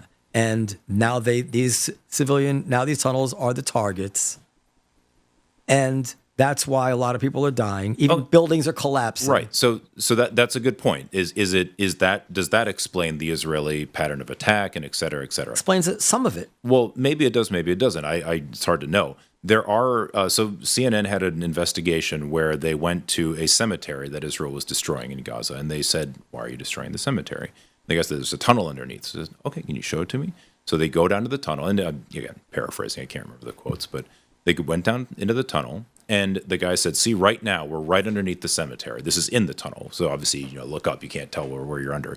And then with GPS and drone footage, they figured out that they were nowhere near the cemetery. That doesn't explain why they were destroying the cemetery. So I think you have to be really careful in allowing whatever we see to confirm what we want to be true. I want to explain, or I want to emphasize, I have lived in Israel I feel much more comfortable in secular Israeli society. I'm being honest. I might not believe me, but I felt much more comfortable in secular leftist Israeli society than I ever have in the United States. If I was Jewish, Why? I don't know why, I just did. I didn't get the feeling of heaviness, of competition. There's a lot of different reasons, and maybe I was a kid. I was 21, 22 years old. Maybe it was just romantic idealizing of another place. I have absolutely no desire to see Israel destroyed. I have no desire to see Israelis harmed. I don't want to. That's not where this is coming from. I have seen crimes that my own government is participating in. That's the issue here. That's why I've been involved in the Israel-Palestine conflict for a long time. That's why I ultimately ended up becoming a doctor. Like it's been a big part of my life. I just don't want there to be confusion about that. And it's the same. I think it's the same with you. And you strike me as a very decent human being. I don't think that your desire to find less fault with Israel's what Israel's doing or what Hamas is doing, or to say maybe Feroze only saw 2 kids shot in the head, not 13. I don't think that comes from a place of malice, but I do think that I think it comes from a place of wanting the world to be a better place than it actually is. And it's a very ugly realization. It's very hard to get through my head. And again, I may not believe me or not. You may believe me or not, but when Louisa, the Lovelock, the journalist, when she asked me how many kids I'd seen shot in the head, I told her I don't know. And when I went back and counted in the journal, remember the journal is just the ones that I actually wrote down. When I went back and counted, I was actually kind of surprised to see that it was 13. I don't honestly know if I thought it was more or less, but I just hadn't thought of it that much. Mm-hmm. I don't really. These things are weird. They're kind of. Listen, it's got to be horrific to see a child with a bullet in its head. Oh yeah, it is. And even in the U.S., it is. And I work in Stockton, California. We see kids shot in the head, not frequently, but not never. Yeah, but we do need to know what went on. Yeah, no, the truth of the matter matters, exactly. But this is the and that's and I also want to be clear. Suppose let's take a totally different thing just for a second. I know. I'm sorry. I know you said you're tired. Go ahead. But let's take a totally different thing. We wrote me and 98 other healthcare providers wrote an open letter to the Biden administration, telling them what we saw and asking to have a meeting. There's an appendix to that letter too, and the appendix is very detailed or data driven, I guess you would say. And in that appendix, I went through the integrated food security phase classification data for Gaza. That's the technical group that monitors food insecurity in the world. And if you look at their data, which admittedly everybody admits is not great because it's very hard to get data out of Gaza, but if you look at their data, the minimum number of Palestinians that you can estimate that have died from starvation or starvation-related causes since October 7th of last year is 62,000. Now, it's a huge number, and I sincerely hope it's not true. And if it doesn't turn out to be true, that would be wonderful. How can it be true? How can it be true? We'd be seeing social media videos of people that look like concentration camp victims. It was by 62,000. So this is what I'm saying. We see almost none. And when that's not true, Norman. And maybe you can explain this, because from time to time when I do see somebody emaciated like that, they're surrounded by people who are sometimes pudgy. Yeah. So I'm like, what is going on? How can one person be starving to death around friends and family that are overweight? So Alex DeWall is the preeminent historian of famine in the modern period. His book, I forget the name of the book. If you read it, he goes into details about how famine almost never affects an entire. Famine is not usually like what was happening in a Nazi concentration camp, but that's what we think of in our heads, right? I'm using the term famine. I'm not using that in the IPC's technical definition of it. I'm just using it to mean a time when people don't have enough food and some of them are dying because of that. Famine usually happens in circumstances of scarcity, but it always affects people who have fewer mechanisms to cope with it. So if you look at the IPC's phase classification, it goes 1 through 5. The first level is no food insecurity. The second is there's food insecurity, but by doing things that the family doesn't, they classify it at the household level. So by doing things that household doesn't normally do, for example, selling clothes or sometimes it's sex work, things like that, anything to get money, then they're able to get enough food. The third phase is where those coping mechanisms, for lack of a better term, break down. And now they're using those coping mechanisms, but they still don't have enough food, and they're starting to eat into their savings. The fourth classification is where even the savings and everything are exhausted, and the fifth is an extreme version, the catastrophe phase. I mean, if there's some IPC listening, yeah. But so that's how this is classified. It's not uncommon. It's very, very uncommon for an entire population all to be starving to death. But again, that's the picture we have in our head because we think of like the Americans going. That's not the point I was making, but I want to let you finish. Well, but you said there are chubby people next to dying people, and that's normal. Yeah, I understand that there might be different levels of who's starving, who's not.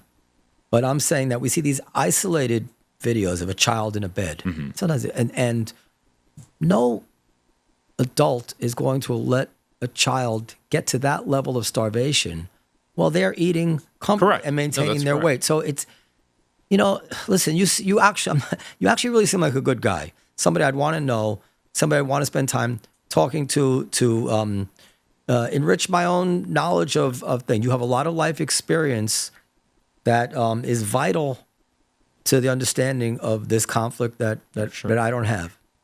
But there's certain disconnects in certain things you say that I have trouble accepting. And the notion that there could be, forget about 30,000. So, but this is what I'm starting to say. More people starving in Gaza while everybody has a cell phone.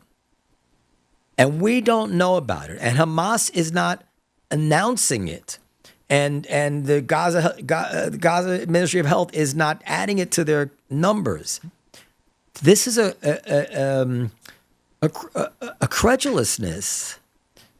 Well, who am I being credulous towards? The integrated food security phase classification? To whoever it is that's saying terrible things. That is similar to... The IPC, which is funded by the United States, the EU, Canada, and Australia. Whatever. No, when you said they didn't report it, they said... If this is true, it would be this. Then you said no. I said based on their data, that's the. But that's what I said. And you're saying, it could actually be that we have 30,000 people have died of starvation. I don't want what I was saying to be misinterpreted. What I said is that with the available data, that's the lowest number that can be estimated. I don't know there, but at the same time, it's obviously not true. It's. I wouldn't say it's obviously not true. I don't know if I will bet you $1,000. I'll bet you $10,000 that when this is all over. We're not going to find out that on top of all the poor people who have died, 60,000 people starved to death. Okay, fair enough. Like I said, I don't know. We would see the videos. There are people in Gaza. I mean, you would have seen it. You were there. I did. You saw people. You saw whole groups of people. Like Auschwitz victims? So let me. So you, I think you said you saw the one picture of the child. Yeah, I saw the one picture. Right. So that kid. Do you think we admitted him to the hospital? I don't have a thought about it. You tell me. Well, how? So okay. So this is important to understand. Our hospital, European hospital, which was the best one at the time, lacked even the most basic things that are needed to medically feed a child. So with that kid, if you just start pumping tube feeds into his stomach, you're going to kill him. He's going to have huge electrolyte shifts and his heart's going to stop working. Same thing that should happen. But why was he starving to death? Was he sick? Was he injured? Why wasn't he? Yeah, he was injured. I mean, he's injured, but he had been in Shifa hospital. But this is my point. We sent him home, and we told his family just give him little bits of food, but we knew that wasn't going to work. So he probably, unless he made it out to Egypt, which is always possible. But that's my point. He was starving like that because he was injured. If he was home with his family, he wouldn't have been starving like that. Well, how do you know? Okay, so he wasn't starving for a lack. He wasn't like that for a lack of food. He was like that for a lack of the ability to take in food. I don't know that that's true. Well, if that were true, if it weren't true, then his family would at least be. I hate to use these terms because it sounds almost flippant. No, it's okay. But the fact that his family was were they being monstrous and not feeding the kid while they were eating nicely? Well, his family was mostly dead. But so this is a point. If So the integrated food security phase classification, their last estimate was that, or not last, the one from May, if I'm remembering correctly, was that 495,000 Gazans are in the catastrophic phase of food insecurity. But there was also a UN report that found no starvation in Gaza, right? Or, You'd have to send me that, but I don't believe so. yeah, it was in the. Go ahead. The Cindy McCain says that there's a famine in Gaza. Oh, She's the it's no, but your skepticism there is warranted because do we really care what Cindy McCain says? But she's the head of the World Food Program, so it's not like she's making it up. USAID says that there's a famine in northern Gaza. Well, you have to define famine then. No, they're talking about famine in the technical sense of the integrated food security phase classification, which is much more restrictive than what people normally think of as famine. You need a new microphone. Listen, we need. Yeah, you think that But this is what I'm saying. Yeah. The IPCC's numbers say that 495,000 people, about a quarter of the population, are in the catastrophic phase of food insecurity. In that phase, 2 of every 10,000 people per day die of starvation and starvation-related causes. And if you calculate that out, that's the number we came up with. There's a table in the thing. Look, the point, Norm, that I was trying to make with all this is not that that's the true number or it's not the true number. Exactly what I was trying to say is we don't know. And what's going on in Gaza right now is so extreme that we don't know if we're starving tens of thousands of people. I think we do know because we do not. Then why doesn't the Gaza Ministry of Health say it? Norm, either you think that is the IPC full of anti-Semites or something? What is their motivation for making this up? No. You can't just dismiss. It's like an earthquake's hitting, and you're like, no. It's how do we know there's really an earthquake there? What about this anti-Semitic earthquake organization? You didn't say they're anti-Semitic, I know. But what is the motivation for the integrated food security phase classification? This technical group of probably famine nerds who sits in a room, gets funding from the U.S., the EU, Canada, and Australia. Or actually, not Australia. Sorry, but Britain. I think the 4 major and that's it. What is their motivation for making this stuff up? Listen, I don't want to get sucked into that. I could say that the UN has been, and these organizations. It's not the UN. And similar organizations, NGOs, whatever they are, have been very anti-Israel. But I don't even want to say that because I'm not casting aspersions on them or whatever it is that they've written that I haven't seen or been able to consider. I'm saying as a very reliable common sense matter, if 30 or 40 or 50, 60,000 of Gazans were dead of starvation and another 60,000 or 100,000 or 200,000 not dead, but just starving to death, bone thin, how could we not know about that? It's a good question. There's no way we could not know about that, and that should be obvious to you. That doesn't. Now, if you told me that hundreds of people are starving to death, actually, with the ubiquity of cell phone cameras, even that I find hard to believe. Okay. And the fact that you saw one kid, but he was injured and not able to take nourishment, actually doesn't even count because that's not what starvation is.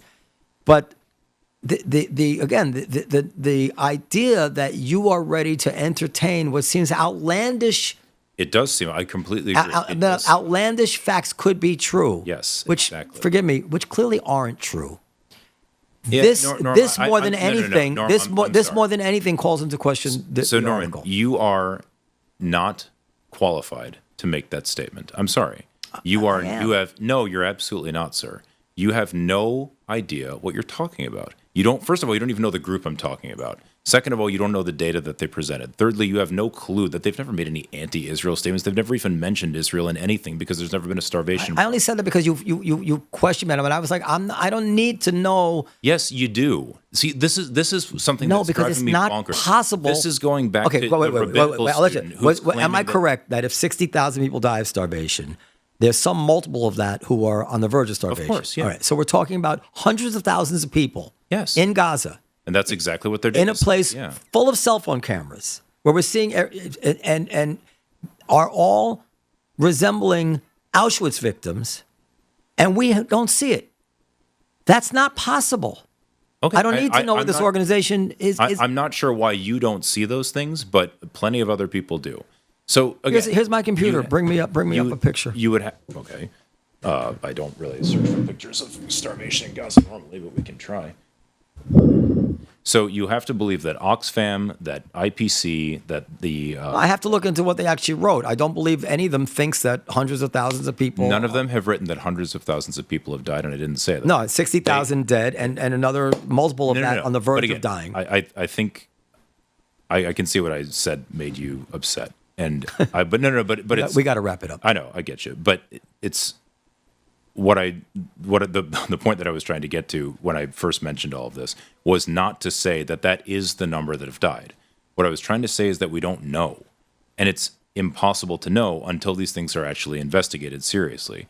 If somebody investigates every shooting of a child that was done and finds that every single one, or not every single one, but like the large majority were justified, okay, I take back what I said. That I certainly wouldn't have any problem doing that. Now, Israel has a long history of killing kids, so I'm not really sure I don't think that's going to happen. Like you can read B'Tselem. If you say B'Tselem is an anti-Israel organization, that's kind of nuts. It's not new, but it's been taken up to 11. And I'm sorry, but I saw these things with my own eyes, and I can't just let them go. It's not really a reasonable expectation. Starvation, Gaza. Let's see what comes up. We should do another one because I want to talk to you about Ta-Nehisi Coates. Because I didn't realize that you had such expertise on the whole conflict. I have to be honest, I know absolutely nothing about Ta-Nehisi Coates, but but I did see his book the other day. So, okay, I mean, there are plenty of pictures here, Norman. I don't know how many is enough for you, but, and this is just a Google Images search of starvation Gaza. But but I want to point this out. Looking at pictures online doesn't make you an expert in something. Being the integrated food security phase classification makes you an expert. Being Oxfam. Here's a picture. These kids. I mean, I don't doubt that they're hungry. I don't doubt that they're all gathered there. I just took the first picture. I don't doubt that they're gathered there. But I searched to get aid. Norm, stop. But nobody's starving. Norman, I Google imaged starvation Gaza. I didn't anticipate that every single. But you're showing a picture of a food line. I just took the first one. That's all. But I'm going to go through. You said that there aren't enough pictures in Gaza to convince you that people are starving in large. There's no picture here that you show me of people starving in large numbers. I see one kid in a hospital with a mask on, but again, it could be like the pictures that I see of people really starving, emaciated, are in the medical care, not on city blocks. All right, dude, let's wrap up. You're a good guy. Here's the same search for starvation Sudan. This is what I'm saying. It's exactly the same. It doesn't make you an expert to look at pictures or YouTube videos or social media posts. I've seen video of starving people in Africa during a famine. I lived through these things and saw that, and it did look like concentration camps. I mean, we used to see commercials, and during the We Are the World video, we would see the most horrifying. Dude, come on! You're talking the We Are the World video. I'm talking about that period when people were starving in Ethiopia. We saw the whole world saw what famine looked like. Okay. We haven't, and that's before. That's before. Let me just say. Okay, that's before everybody had a cell phone. So we got to wrap it up. We will see. Here's the pictures for starvation in Ethiopia. Show me a picture of 100 people starving. I can't now. Yeah, of course you can't, Norman. This is my point. I can't now because random Googling doesn't make you an expert on something, Norman. The fact that you're willing to dismiss the IPC out of hand is problematic. You have to understand that. You should be willing to defer to people who have great expertise. Here's the Ethiopian famine. It's a horrifying picture. Okay, Norman, you are showing me a black and white picture. Yes. From like 1,000 feet away. Here, hold on. I want to find a higher quality image so that we can actually look at it. Listen, I'm making a different point than what you're saying. The point I'm making is that in a world... Look, here's a picture. Are they all starving to death? No. Yes, they're all... Look at them. They're all bone thin. They're all got their ribs. Of course, they're all thin. They're sitting there talking. They have cups in their hand. No, Norman, there was no starvation in Ethiopia. Dude, these look like starving people. All their heads are huge. Their abdomens are not even visible. They're sitting children. How would you see their abdomens? Norman, you're being ridiculous. I'm sorry. Stop. This is ridiculous. You are not an expert by looking at pictures of something online. You told me to look at pictures. I didn't. No, say that. you said show me pictures of starving children look at in Gaza. look at the legs of I these showed kids. you some. These are I agree these with are you. stick figures. I agree with you that they're thin, Norman. That's not the point. The point is this is not one. It's one photograph. Nothing. Photographs don't prove things. You're talking about dismissing. But you understand- You're talking about dismissing 3 reports from the IPC. 3 reports from USAID's Famine Early Warning System, the word of Human Rights Watch, the word of Oxfam, the word, I don't know if Amnesty International has published on it or not. You're just willing to dismiss all of this out of hand. That's because you haven't seen enough pictures? Because I know that if 60,000 people were starving to death and another 100 or 200,000 I think you should be were careful like this. I think you should be careful about what you know and what you want to know. Hold on. I really think you should. Hold on. These people here in Ethiopia that we're looking at that are bone thin, these would be the people who haven't yet starved to death. Correct. But you're saying there's another possibly 60,000 that have actually died of starvation. I'm saying that's what the available data Yes. indicates. And you think it's possible. And that the Gaza Ministry of Health hasn't even reported them. So how would the Ministry of Health know if people are starving to death in a tent and then being buried? Would they know? I mean, Yes, they would. They would know. can you tell me how they would know? Gaza is a very small place. It's not how 60,000 how, people how, dying. okay, how does the Ministry of Health collect data? Since you're an expert on this and you're telling me since it's obviously you know what you're talking about here. How do they know who gets killed in war? I don't know. You tell me. I do know, but you tell me. I assume families report it. They have some semblance of a government still there, and police and officials that report it. And I'm sure they take the data in any way it comes to light. The Ministry of Health reports that come out daily on their Telegram account. The Ministry of Health reports are from confirmed cases of deaths that are brought to morgues. That is how the Ministry of Health reports numbers. They also, keeping in line with what they've done in previous conflicts, because starvation was never a major problem in Gaza, hunger was, but not death from starvation, they only report violent deaths on a daily basis. There is absolutely no way, and if that guy shoots himself with a silencer or something, I don't know, if that guy kills himself right now, and then somebody takes him outside and buries him, how are you going to know? How would the United States government know? That's not how the world works, man. You get counts of deaths when you show up at a morgue, when you have a functional hospital system, a functional morgue system, a functional So how many people does the Gaza Ministry of Health report died of starvation? They don't. That's what I'm saying. They don't report on it. It's not a report that. Well, they 60,000. release. Some people will bring these people to the morgue. Yeah, no, for sure. But that's what I'm saying. There is no report put out on a daily basis. I don't even know about it ever about starvation deaths in Gaza. So the Gaza Ministry of Health is aware that thousands of people are dying of starvation, I don't know what they're aware of or not aware of. All right. Okay. This is. I know you have to go. No. You've absolutely lost me here. Just like the argument about the bomb shelters. But you know what? We'll see. The truth will come out. It will, but that's the point. Is that to the point that we don't know what we're even doing over there. That's what's scary to me about this. All right. I'm just going to conclude a bit by being. I said it already, but I want to say it again. I'm of two minds here because clearly you're not someone to be dismissed. You're not a bad faith actor. No. You've risked your life to save human life. You demonstrated to me that showing me that scan, that the X-ray, I'd be shocked if it wasn't real. That's all on one side, and you seem like a genuine. You don't seem like even a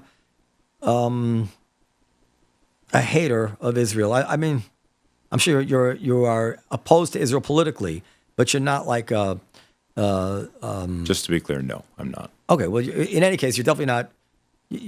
You're definitely not vehement in your vibe. On the other hand, we'll see. There's certain things that you are ready to believe that to me just seem outlandish, and I don't think it's because of my political point of view. I think it's just a different way I see the world. And but I'm happy to have met you. I'm very impressed that you came to do this show. You must be quite in demand right now. And not really. Well, that's not a credit. That's not a credit to our marketplace of ideas, because a story which is getting so much attention, and a guy who wrote it, who's ready to talk to people, they should be having you on. No, I'm happy to talk to anybody, but Yeah. but yeah, no, the only thing I would emphasize is that where we agree is where I'm able to show you directly, or where it has to do with you just listening to me and thinking this guy I don't see any reason to think he's lying. Where we disagree is where I'm giving you not what I believe, I'm giving you the information that the expert organizations come up with, and you are saying it's untrue, and I'm saying I'm willing to defer to them. You and I said it can't be true. You said it can't. Well, also, but like with the human shielding thing and like that, I'm not. In other words, where we disagree is where we are referring to what other people have said, not not what you. You have your list of things that you're. I just want to say that that's like a point of agreement that we can sit down and talk to each other, and it's nice. Yes. Thank you. Do you have your list of things that you're going to send me? Yeah, I got. Because I would like to get up first thing in the morning tomorrow, include your lists of of things that you want to. I'm going to send you a list of support your case, and then I'm going to post it tomorrow. Cool. I'm going to send you interviews where I said that I don't know if I said the number or the that I saw kids shot every day. Whatever you whatever I can find. Yeah. That was just those the journal that you said. Yeah, and I'm happy to send you the whole. I'm pretty sure. I don't think there's anything in there that a layperson can't see. I'll send you the National Lawyers Guild, Amnesty, and Human Rights Watch reports. And that scan video. I can send you the scan video. Yep. Scan video, and I'll send you the statement from the other Goldstone Commission chairs or whatever they were called, and you will send me the more details about the calendar. I did. I read you already did. Thank you. I read it to you. Oh, I didn't send it. Then I'll look it up. That's all there was. I'll look myself. Yeah. Cool. Yeah. Nice to meet you, Norm. Thanks for having me. I appreciate it. Mama shaking hands. Thanks. Okay. Thanks, John. Yep. Thanks for meeting me on like random quick notice too. Thank you. I'm exhausted.